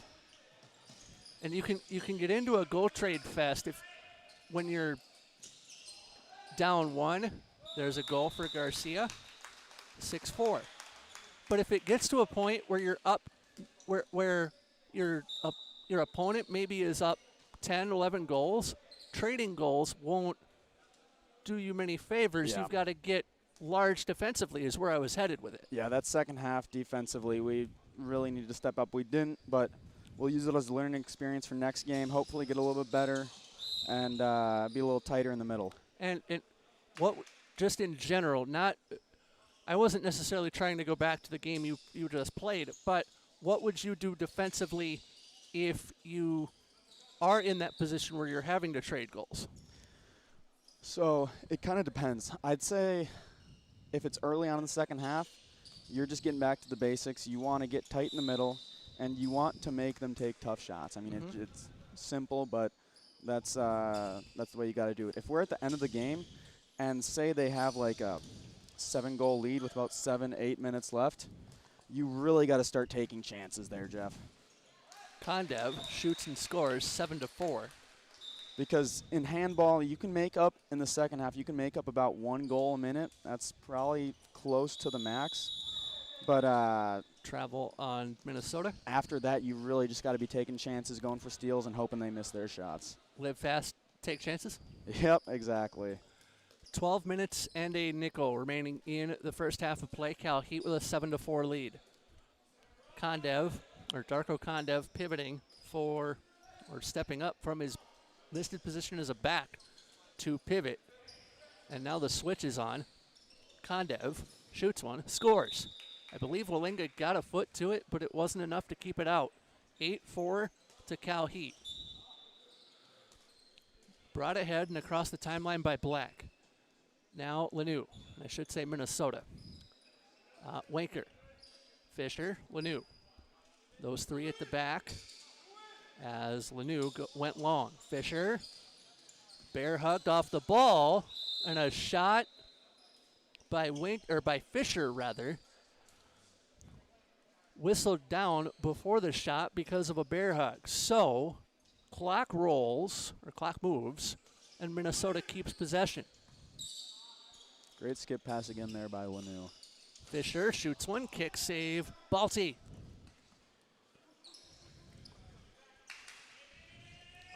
And just because that ball goes out of play doesn't mean that CalHeat doesn't maintain the possession there. I can see some of you in the comments thinking that should be Minnesota black ball, and it is not. Treat the kick save that goes out of play like a legitimate save. As long as it goes out the end line, Jeff. If it goes out on the sideline, then that would be the other team's ball. Timeout on the floor, 10:35 to go in the game's first half. We'll keep it here. 8-4 in favor of CalHeat. What, if you were a fly on the proverbial wall, what would you be hearing from Minnesota Black right now? I'd say right now, defensively, they're doing pretty solid. I mean, 8 goals in 15 minutes. That's you'll take that any day of the week, Jeff. And offensively, I think you just got to get it around a little bit more. You got to make sure that you're getting those pivot touches. Even if the pivot can't score, getting the pivot touch, getting it back out, and moving that ball. If we're moving the ball quickly, then good things happen. I ask you to move the camera one time. Perfect. Just wanted to make sure nothing was frozen, we'll say. 8-4, 10:35 to go in the first half of play. He is Jackson Hampton. I am Jeff Disher. You'll hear many voices over the course of the weekend. And one voice I'm looking forward to getting back up here this way would be Josh Hedrick. And we do have the potential to do a 3-man booth along with a player of the game. I don't like that idea because of too many cooks in the kitchen, but we do have the ability to do that as Black gets us back underway. And you saw the way the groups look at the outset of our broadcast tonight, we'll get the records updated for you in time for play tomorrow as that shot for Minnesota goes by the wayside thanks to the whistle. 10 minutes and a nickel nearly remaining in the first half. Minnesota plays on. Very controlled play out of Minnesota as we are in the second quarter, if you will. As that goes out of play, Renault will pick it up. Can't force that pass there. It's not the greatest angle from a center back position, but sometimes you just got to keep the ball moving around. And Minnesota Black pays for it with the goal scored by CalHeat there, 9-4, in favor of the men from the West Coast. Black now needing an answer. Fisher. Believe it or not my favorite player in the tournament because of one difference in last name, one letter difference. Brought back ahead by CalHeat, and Kondev shoots, save was not made. That goal scored by Kondev, 10-4. Literally a two-letter difference with the first letter of the last name for Fisher and myself. Although many in the YouTube comments could, or many viewers in the YouTube stream could kind of make that thought very quickly. Minnesota loses possession. Now that's a better feed idea that I like right there by Fisher. It didn't work, but sometimes you do got to force it in the pivot. Just try and get it in there. Now Minnesota drifting back to a 6 flat defensively as CalHeat with this attack. CalHeat with a double pivot here. Clausen worked that over far side, got it to Kondev. Kondev drops. Now far corner. Ooh, that's a 2-minute. Timeout on the floor. Near dead on. That is a 2-minute assessed against Black, meaning that CalHeat enters a now is that a 7-meter plus a 2-minute score as you like? That's a 7-meter plus a 2-minute right there. The 7 meters because he was in front of the defender right there. The 2-minute because it was a very dangerous play. Okay, so double whammy, if you will. Minnesota Black down 11-4, and it is a score as you like man advantage for CalHeat, meaning they can score as many times as they want. This isn't ice hockey, where the power play, if you will, ends on a goal. Is where I was going with that. And Minnesota Black will keep the ball. Fisher delivers down near the near the near side corner. Wanker across. Now Wanker gets it back towards the timeline. Derek dropped to Wanker, who in turn had it dropped off. Little high defense there played by CalHeat. I believe they only got one pass remaining here, Jeff. Before passive would be. Yep. Do they? It was. Arms up. I heard them yelling 2 or like 3 and then 2 earlier. Oh, they made that. Shot and a goal for Minnesota, and they're back to within 6. That's a great play right there. You only have one pass. They're expecting you to use it. Just turn around and shoot that.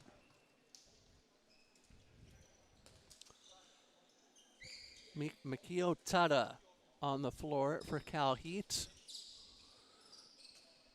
Clausen, Tada goes far side, gets it back. Tada, the pivot man,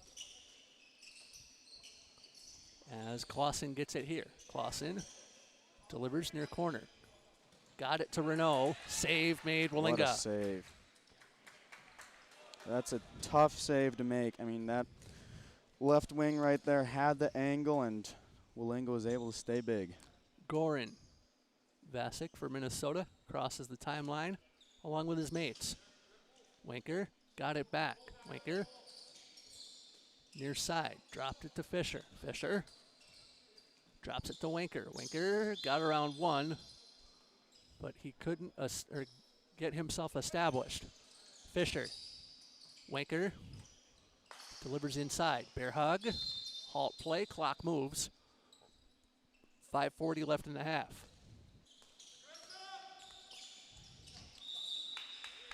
Bear hug again. Halts play. Clock continues to move. Wanker. Fisher. Wanker.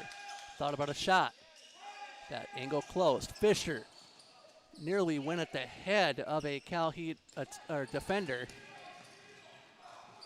And the fast break leads to a per Oscar Stenlund goal as he plays on the left side for CalHeat, who retreat into a 5-1. Yeah, I know Minnesota's down right now, but you got to like how they're playing. It's really just about 4 fast break goals, I think, and you take those away, Minnesota's right back in it. Yep.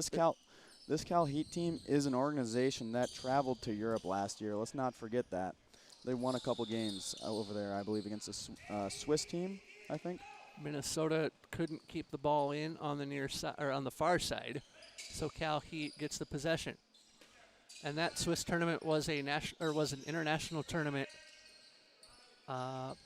sanctioned by the IHF. Yep, I believe so. Kuo.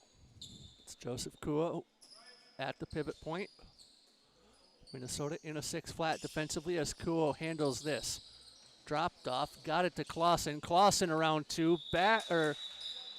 Backside try. I believe a 2-minute's been called on Minnesota. Is it a double whammy? It is. So a 7-meter throw first, followed by the 2-minute score as you like. We've seen that one before.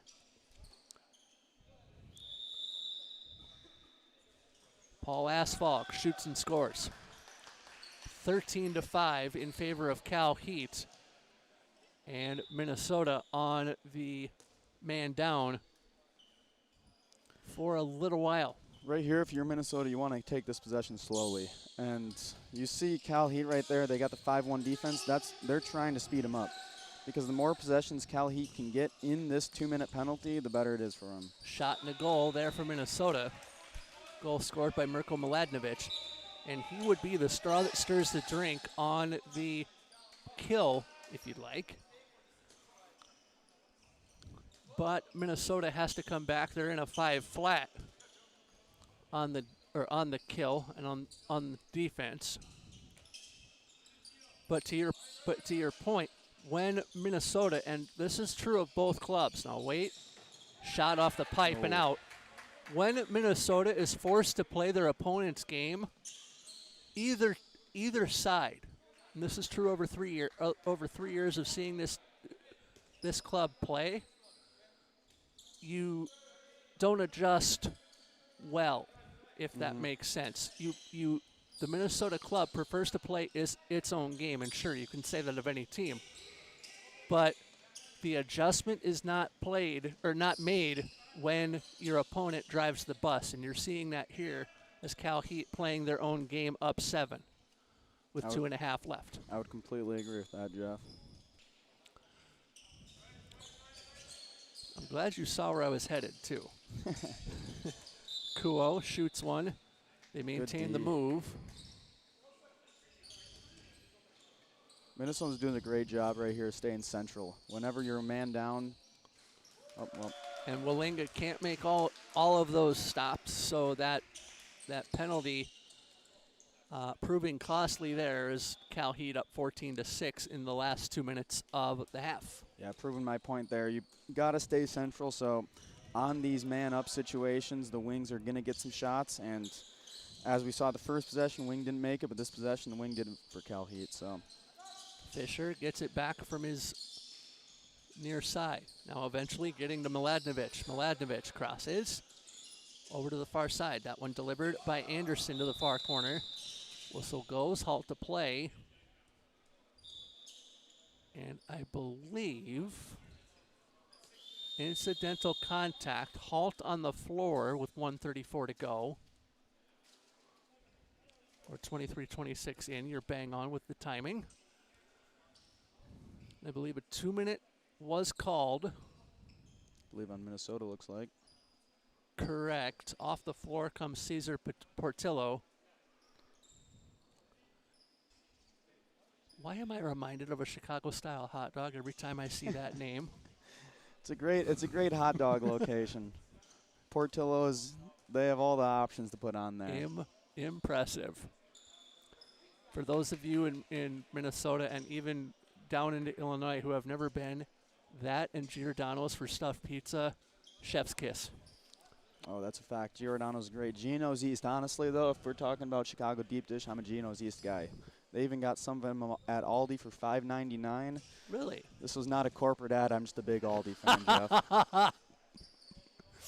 94 seconds to go in the first half of play. He's Jackson, I'm Dish, as we wind down the final 94 seconds of the first half in this Group A matchup between Black and CalHeat. Brought ahead by CalHeat across the timeline. Paulus and company doing the business. This goes to Paulus right on cue, and that's Max Paulus dropping it off. Ooh, that's a two. That's a deuce. That's a 2-point takedown, which would be good in a room across the way here at the Activity Center, the wrestling room right across the way from the gym.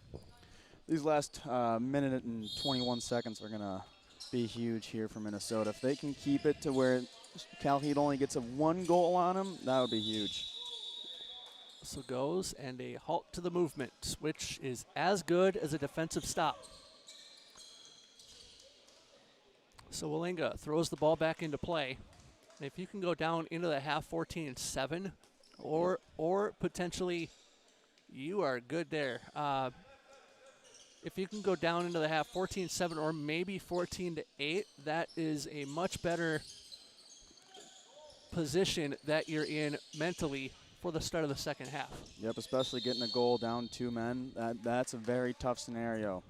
CalHeat can pretty much just take on some of these guys one-on-one and still have 2 guys there in the middle to help. Great save made by Balti. Still great offense there by Minnesota to get that shot. I believe that was Fisher who got through the wall. 20 seconds left in the half. And now a shot saved by Balti, still in play. And that will effectively end the half. Oh, we got 7 seconds. They might be able to get one more shot here. CalHeat with a fast break, quick shot and a goal to your point.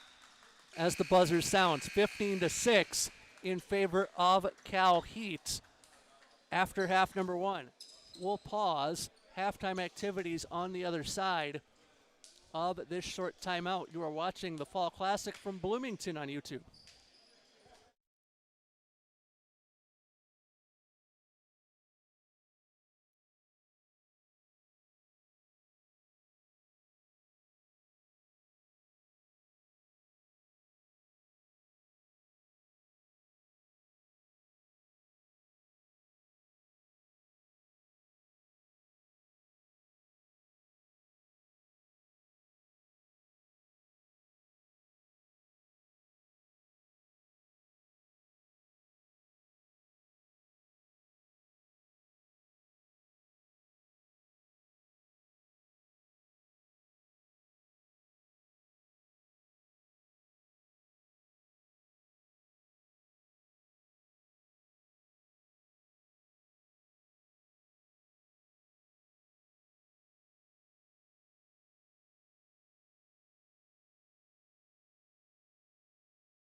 back in Bloomington as Game 2 between the Minnesota Black and CalHeat is 15-6 in favor of CalHeat at the half. Stay tuned, though. At the end of the game, we will have the Preston Construction Dynasty Electric, or the Preston Dynasty Player of the Game. That sounds a little better, less wordy. Jackson Hampton, Jeff Disher here with you. As you see the group alignment over the course of this event, CalHeat and Chicago, or actually CalHeat and Minnesota Black, rather.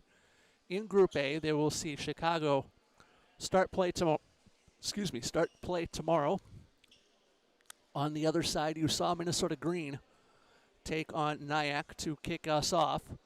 Denver will open play tomorrow in pool play as well. And if we can go over to the schedule of play, there you see our two games on the right, or on the left, and we kick off tomorrow with the aforementioned Denver Wolves as they take on, you'll have to help me here. This one's Minnesota Green. Okay. Yep. Green will battle the Denver Wolves. Bright and early. 8:15 start. And then Minnesota Black will take on Chicago Inter in their first pool play match at 9:30 tomorrow. A lot of great talent here this weekend, Jeff. Certainly, and we've seen a lot of great talent in the first match and a half so far in the event. But something we mentioned in Game 1, being that the Fall Classic is the first event of the season for everybody here, it especially serves as a barometer for how Minnesota is in terms of how they play up against competition that they have not seen in a little while. Because it's been maybe, 2 months since we've convened for competitive handball, and I'm thinking back to 3 months because it was June. Yeah, 3 months roughly since we last saw you at the TAHC Nationals in Holland. I've got 90 seconds. I can go back. Flashback to that. What was the experience like for you at Nats? It was a fun tournament. Obviously, there were some unfortunate circumstances that with tiebreaker scenarios that caused us to get put in the 7th place game. I mean, one team was going to be angry one way or the other, and I did not envy Joey in making that decision because it's just tough being in his shoes there. But we all love, by the way, to Joe. Yes, all love. But we took care of business that 7th place game. Won that. It was a great time, great atmosphere that first game against Miami. I mean, Miami's section was probably the best fan section that we've gone against since North Carolina Nationals in 2022, because they had their second team that was just pretty much a student section. That was just great to go against. Nice. I got in there two days early to just kind of settle in to the national event and kind of use the day before matches to kind of make final preps. And that train trip from Union Depot over in St. Paul was first half. I was basically on a bus with several people who had to make transfers in Chicago. So the train late that morning so we decided to take the bus into Chicago Union Station and catch the hop up from Union Station up to Holland at Hope College. And I can say from experience, I would have been stuck at Union Station had I taken the train from Union Depot that morning. But alas, back to play. Start of the second half. I'm sorry about your ears there. No worries. As Minnesota opens the second half with possession down 9. And down 2 players for the first 20 seconds or so, I believe. Double whammy for Minnesota. If they can get a goal here before one of them is brought back on, that would be impressive. But 1 into 3 doesn't go, and you saw that there. And one just came on. So Minnesota now a man short. Whistle. Did he come on too quick? No, play on. First minute of the second half, CalHeat with a 9-goal lead. And you're now starting to sort of get into that time that we spoke of in the first half where you can't start trading goals with CalHeat if you're Minnesota. Yeah, you really got to lock in defensively here. Ball dropped off near corner. Goal scored, 16-6 in favor of CalHeat. Now, if you're Minnesota, you just go slow. Looks like they got the full squadron back on there. So, 6v6 action once again. Full strength for Minnesota Black, and you've got to think that a goal is anything short of a goal here is failure if you're Minnesota. Whistle goes before the shot will hang here. Clock rolls too. Now, for all the viewers out there that maybe haven't watched much handball, you'll Handball, notice. handball 101. Yep, you'll notice that there's a dotted line at the 9-meter mark. So that's 3 meters outside the 6-meter line, obviously. Shot short side goes high, and CalHeat with possession. Finish. Yep, and so when Austin Fisher gets bear hugged there, you gotta give the ball to the pivot. All the offense has to go outside of the 9-meter line, and all the defense has to be on the 6-meter line. And then you restart. Great swim move made by CalHeat as they go up 17-6. Although you wouldn't know it. There we go. You wouldn't have known it by the scores table there for a second. So I think we're back to even up here in the booth. We were down a goal for about 10 seconds in game one that the scores table got to, but whistle before the move for CalHeat. Hang here we do, and Minnesota with the ball. 22 minutes to go. Still more than enough time for Minnesota to get back in it as Anderson controls this. Anderson got it back. Far side. Ball delivered. Nice save made by Balti. Fast break time for CalHeat. Walinga gets big. What and a save. He makes the aforementioned save. But you can't rely. You can't come to rely on your keeper to make saves like that. No, that's a fact. I mean, Walinga's great. He's got the experience being a cross goalie all those years. And you got to have a certain level of craziness to be able to cross goalie. I could never do it, that's for sure. A rubber ball flying at you at 80 miles an hour with little protection. And we see it with some of those fast breaks where Walinga just throws himself out there and makes the save like that. Now, I was a floor hockey goaltender. Granted, I have a mild form of cerebral palsy. I'll get to that after this possession as Fisher scores.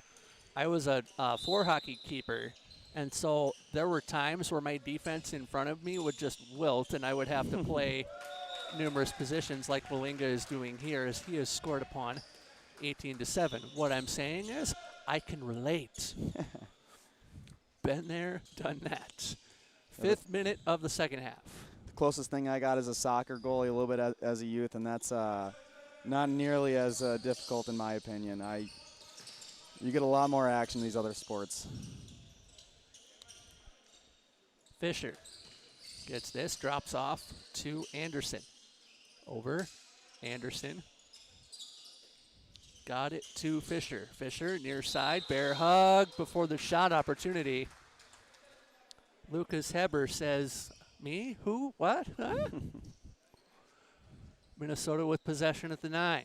Fisher shoots one at save is easy for Balti. Ball stolen by Minnesota Black on the attempted fast break for CalHeat. Bear hug, halt play, clock rolls. Under 20 minutes left in the second half. 18-7 to CalHeat as Fisher and company bring it back into play. Lanu and Anderson gets at the play. Lanu couldn't handle that pass cleanly. Fisher Now, if you're CalHeat, would you take advantage of a fumble Ruski like that Fisher just had, or check that Anderson just had? Yeah, you're certainly trying to. You're trying to dive on those balls, but sometimes you just can't get to it, and you don't want to expose your defense if Minnesota's able to get there first. So right now, if you're CalHeat, you're up 11. You have 20 minutes left in this second half. You don't need to take those risks. Now plus 12. Yep.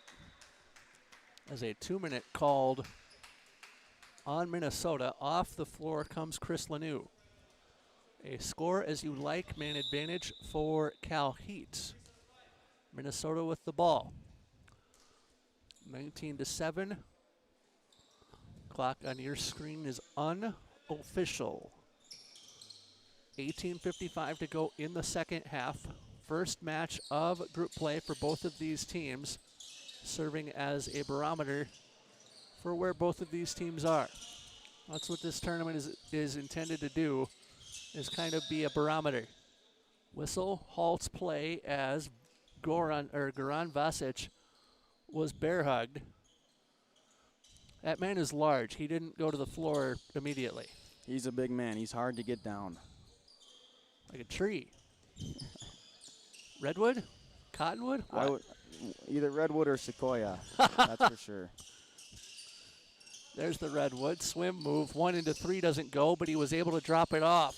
Mladenovic goes near a corner. Mladenovic now got it back. He goes to Vasic and across. 1 into 2 doesn't go. The shot unable to get off before the whistle goes, and passive play also called by the official. And they only had one move left, so they had to shoot. Yeah, that's why you got to get it to your tallest man right there, get it to Goran, and just hope he can try and make a play. It's a tough shot there for sure. Especially at that angle. 17:35 to go second half as CalHeat advances across the timeline. Garcia drops it over far side. That's Cruzit. First name Benoit. Garcia to Cruzit. Love that last name. It's a great name. Kondev delivers near that's corner. A great angle. That's a tough angle if you're the goalie. Oof. The timing there was impeccable from the right back to the right wing. Just exactly how you draw it up. I couldn't have said that any better if I tried. Fisher. Looks like Minnesota's back to full strength out there with Lemieux coming in. 6A side. Fisher works this one on to Vasic. Now Fisher got it back from Lanou. Fisher surveys. Fisher advances. Tried to deliver one to no black player in particular. Fast break, quick shot and a goal. So you got to call a timeout here if you're Minnesota's coach. Settle the boys down and try and get some offense going. 21-7 in favor of CalHeat. I almost did it, but I caught myself before I did. Fisher. I'm thinking Minnesota Black needs to call a timeout here, and they choose not to. Yeah, you get timeouts for a reason. I personally would rather use a timeout one play too early than one play too late, but yes, that's always been my philosophy when I'm coaching 3rd and 4th graders at the YMCA. Anderson had that ball intercepted from him, and now CalHeat looking to make Minnesota pay, and they do. I did an Augsburg-Augie football game as the analyst 2 weekends ago when they played Martin Luther. Martin Luther, a run-heavy offense. They would get behind in the 4-play series, so they'd pass on 1st and 2nd down, incomplete pass, run, stuffed at the line of scrimmage. Run, stuffed at the line of scrimmage. When you knew you had to pass on 3rd down, Augsburg was ready for it. That's what led to the 62-rip score that Augsburg won by. Yeah, it's much worse than the Packer game yesterday, but as a Packers fan, it felt just as bad. That's for sure. And I'm relating the getting behind on offense to what Minnesota Black is doing here. You're not making the play that you need to make. Instead, you're trying to be the hero, and you're down 15. CalHeat with the ball, now down 16. Yeah, you just got to be you just got to be tighter defensively there in the middle. You can't give the pivots that easy of a shot. I mean, they're not going to make it necessarily every time, but they're going to make it 9 times out of 10 there. And Minnesota is relying on goaltending to get them out of dodge, if you will. And you can't rely on Josh Willinga. I know he's large and in charge in net, but you can't rely on the guy. No, it's tough to be able to make those saves possession after possession. Halt play, but not halt or no halt of the movement. Mladenovic shoots one wide. Maybe it's legs, and maybe they're taking this first game to kind of charge themselves up and see what they can do differently. What would you do differently if you are Black right now? I would try and I'd slow down offensively, try and run a couple more plays. I haven't seen some of the classic plays that we practice every week. That would be step one for sure. Defensively, I mean, sometimes you just got to give props to the offense. You got to shuffle your feet. Sometimes we're not talking out there. Timeout on the floor, 13:33 to go in the second half. Let's see, let's see far right of your panel there, Jackson. Any YouTube or any comments on the chat that we'd like to get to? Yeah, Joel Flights is expecting big things from number 22 Lanoux this season. Joel, we at Minnesota Team Handball miss you, and I'm also expecting big things out of Chris this season. I mean, he is a guy that over the last year or two when he was playing, he was generally wing, but he's kind of transitioned the last couple practices before this tournament into more of a right back. So there's going to be some growing pains there, but I've liked what I've seen a lot so far. So I'm completely with Joel. I'm also expecting big things. Maybe time for one more comment before we get back to play. Grant W, let's go. MN Team Handball. Thank you for watching, Grant. Grant's a goalie. He's been playing about a year, and I've loved what I've seen from Grant every single game, and just hope that next tournament we get him back here. Minnesota regains possession after the timeout. 13.5 left to play in the half and in the match. Mladenovic crosses with Wanker. Wanker gets this back. Wanker drives. He actually goes to Vasic. Vasic dropped off. Got back to Mladenovic. Mladenovic. Pass intercepted. The pass intended for Anderson. Whistle goes. CalHeat with the movement. Now, I just want to emphasize what CalHeat's doing right there. They're meeting Austin Fisher right at the 9-meter mark. They're not letting him get any momentum, because if you give Austin any sort of momentum, he's going to launch that 90-mile-per-hour rifle right past you. He's able to jump pretty high, and he's got pinpoint accuracy. Quick shot and a goal for CalHeat, 25-7. 12.5 to go in the match. And if this were if a result like this let's say we're later in the tournament in theory, I could see Josh Willinga in net getting a bit, we'll call it perturbed, but seeing as this is the Black side's first game out, there's a lot of room and a lot of mistakes that can be changed or fixed prior to game 2 of the tournament tomorrow. Yep. for the Black side. Yeah, for sure. That's for sure. These are some guys that haven't always played together, so there's certainly going to be some rust. Great couple of kick saves for Willinga.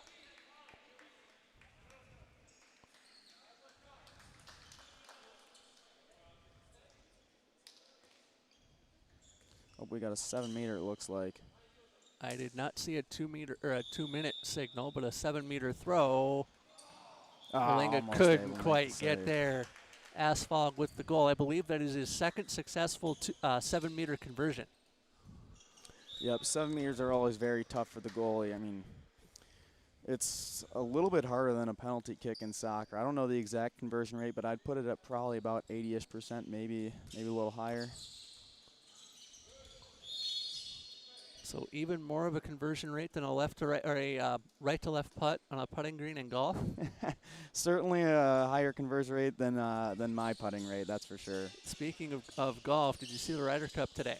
I saw the Americans were down, and I was sad after that, so I did not check. Ball out of play as CalHeat will bring it ahead. Europe shut out the USA in the foursomes this morning for rip, and USA got a 1.5 back, I believe. So after day one, 6.5 to 1.5 Europe in the Ryder Cup. And I don't think, as a goal scored there for CalHeat, anyone in Bloomington will be staying up for a 12:30 in the morning start to day two. That on USA Network. Actually, 12:30 Central Time on USA Network, and then 2 a.m. on NBC and Peacock too. Especially because everyone's got to be up for at 8:15 for Minnesota Green facing Denver. Yeah, and you theoretically could watch the Ryder Cup on a separate tab, but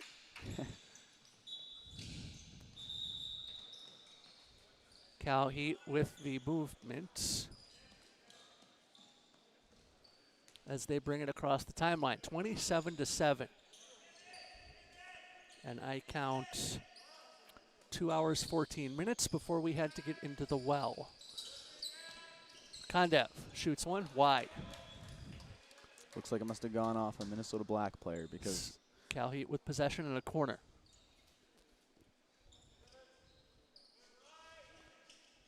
Kondev delivers down low, gets this to Asphalt. Kondev fakes the shot. great timing there. At the 6-meter line, a halt to play, and a bear hug did just that. That's certainly one thing that Minnesota team handball can work on a little bit. Kick save, Walinga. Go ahead. Getting those balls when you're running towards the goal in with momentum for an easy shot. A lot of times Minnesota Green, I think we do well passing it to Trent. He's got it. He's very good getting the forward momentum for the shot, but if we can get that across the rest of the backs on the team, it'll be very nice. Double whammy potential for CalHeat there as a 2-minute call against Minnesota Black. And Minnesota got out of one half of the double whammy as that 7-meter goes off iron and out. So Walinga does half the job. Can Minnesota make CalHeat pay, even though CalHeat on the 2-minute man up? 8:28 to go in the second half, as this one is brought ahead by Anderson. Anderson got it back. I wouldn't take a shot out there, Andy. Anderson waiting. Fires this one over to Wanker. Wanker. Good bear patience hugged. there by Andy. And Wanker gets bear hugged. 1 into 2 doesn't really go. Wanker drops. Gets it back. Minnesota slowing down. 8 minutes to play. Approaching a 35-second possession. Movement will continue for Minnesota. Exactly the kind of possession you want when you're down a man, Jeff. Fisher dropped that over to Wanker. Wanker tried Great to force movement one by in. Andy.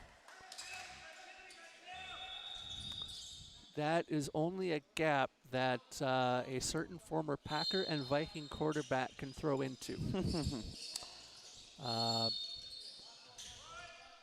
Will maintain Minnesota's possession here.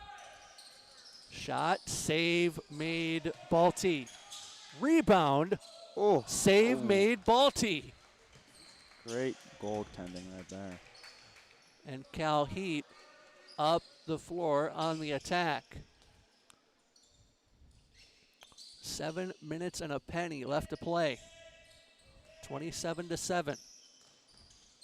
Bounces down. Save What a made, Walinga.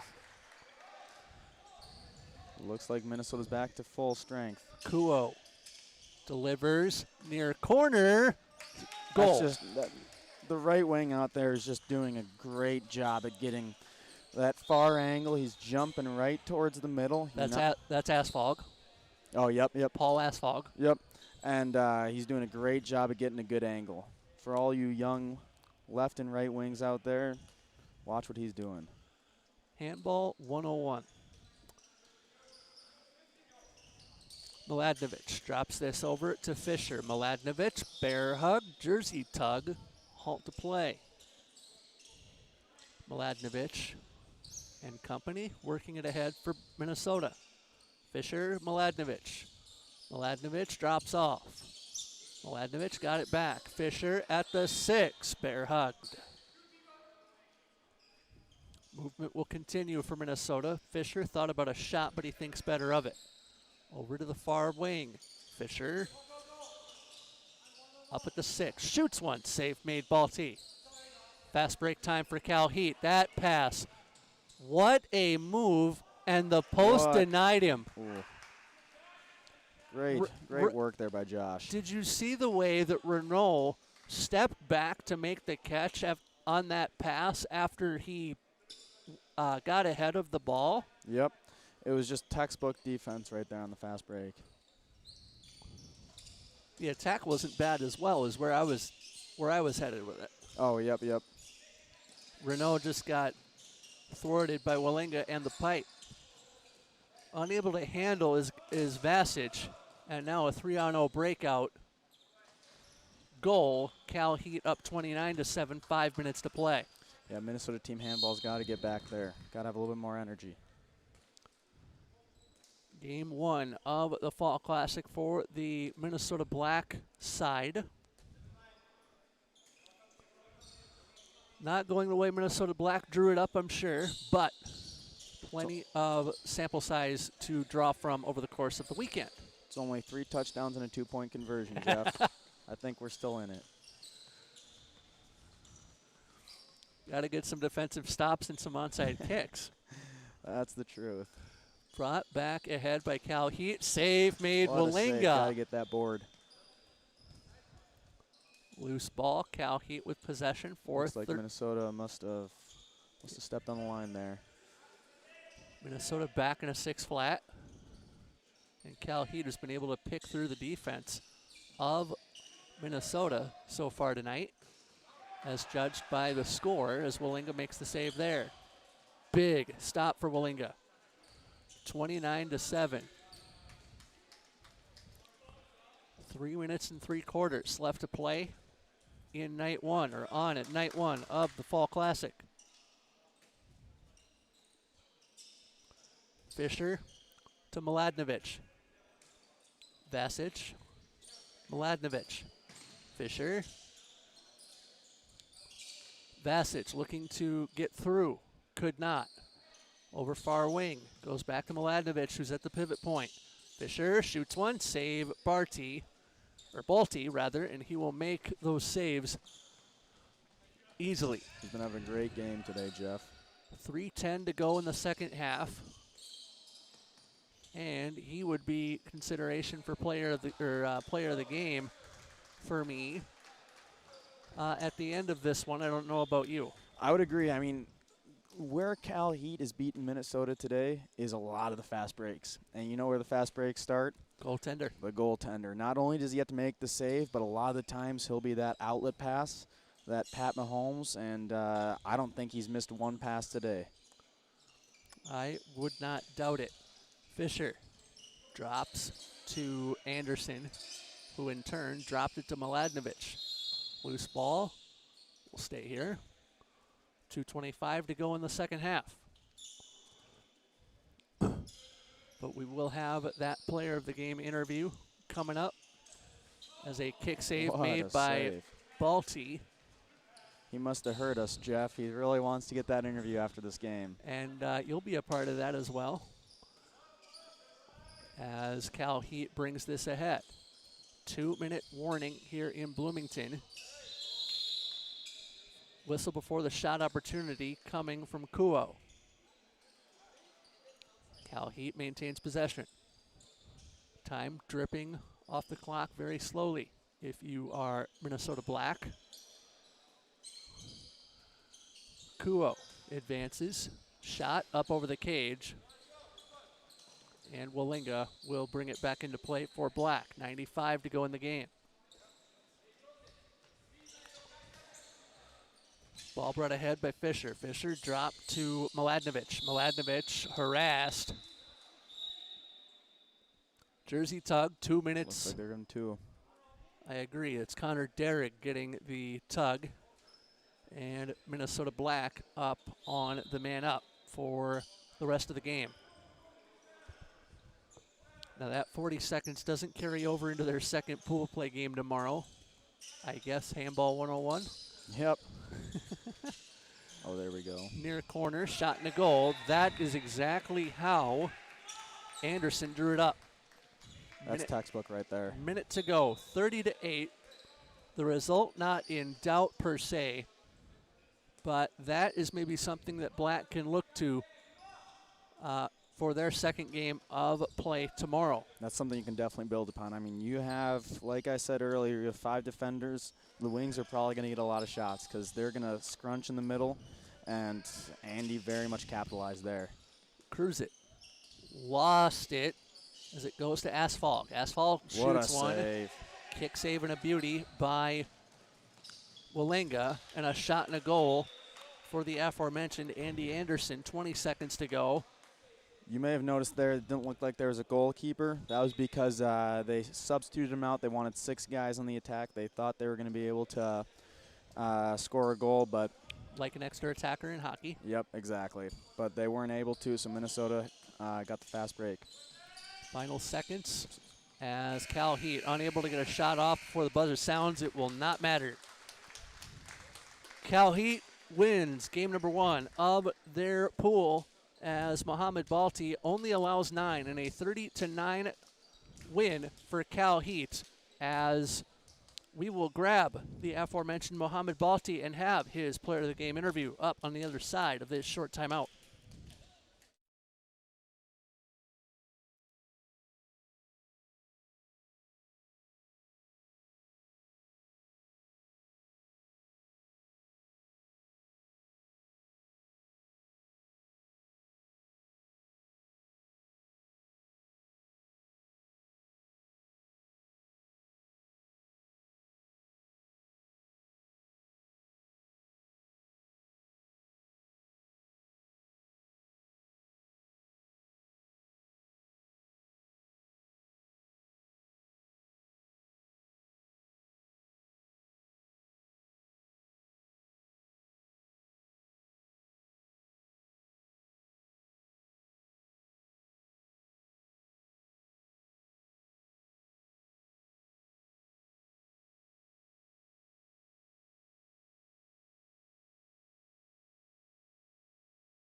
Back at Kennedy Activity Center, day 1 coming to a conclusion of the Minnesota Fall Classic. Waiting for Mohamed Balti to join us for his player of the game interview. And if you could actually go to the groups. That one. That'll help me out.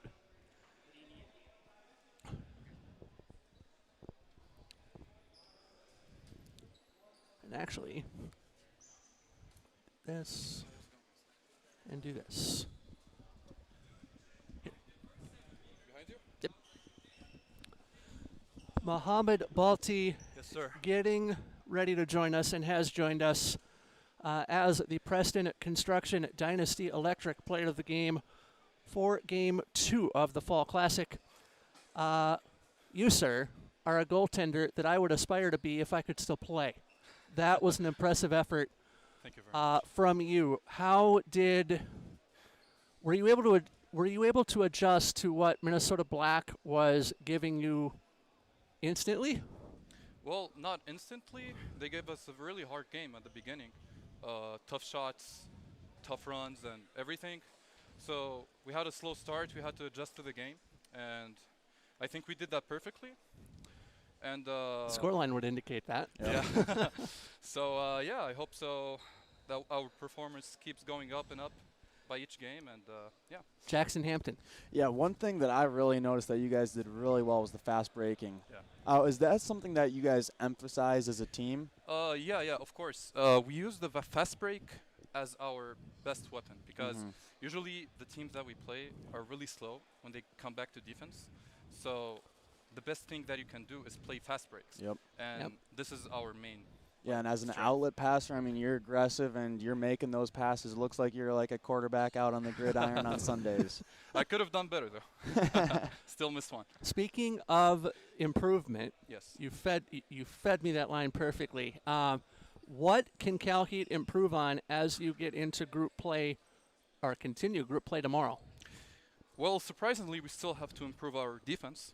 We got a lot of players who got a lot of shots. And we need to adjust the guys who are in the 6 meters. So, yeah, basically, we have some work to do today and tomorrow. Tomorrow we have 2 big games.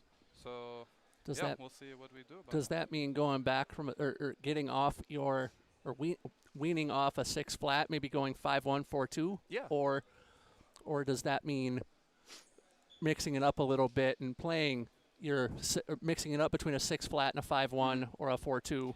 It always depends on the team you're playing and the individuals. Because if you're playing guys who really shoot from behind the 9 meters, you have to play 6-0. If we're playing with guys who like today, who like to play with 2 pivots, you have to play with guys on the back. So it depends. We have to adjust. And yeah, every game has its own story, and hopefully we do good in all of them. So, Mohammed, a pleasure. it was very nice to meet you guys. Great meeting you too. Thank you so much. That is Mohammed Balti, as he is our Preston Construction Dynasty Electric Player of the Game for the second game of the Fall Classic. Final thought from you as we get ready to sign off on night number 1. Yeah, great day handball, great 2 games, and I think there's going to be a lot more great action tomorrow between Denver, Chicago getting in, and yeah, I'm just excited to watch them. If you want to go over to the schedule overlay, we'll preview what we have in store tomorrow.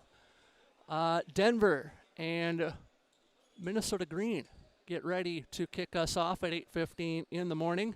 So you'll be back on the floor in about 12 hours' time. But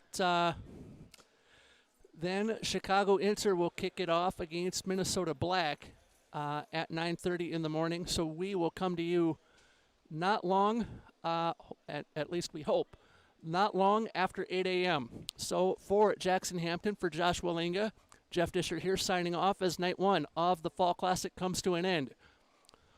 We will hope that you stay tuned or join us for day 2 of the Fall Classic tomorrow.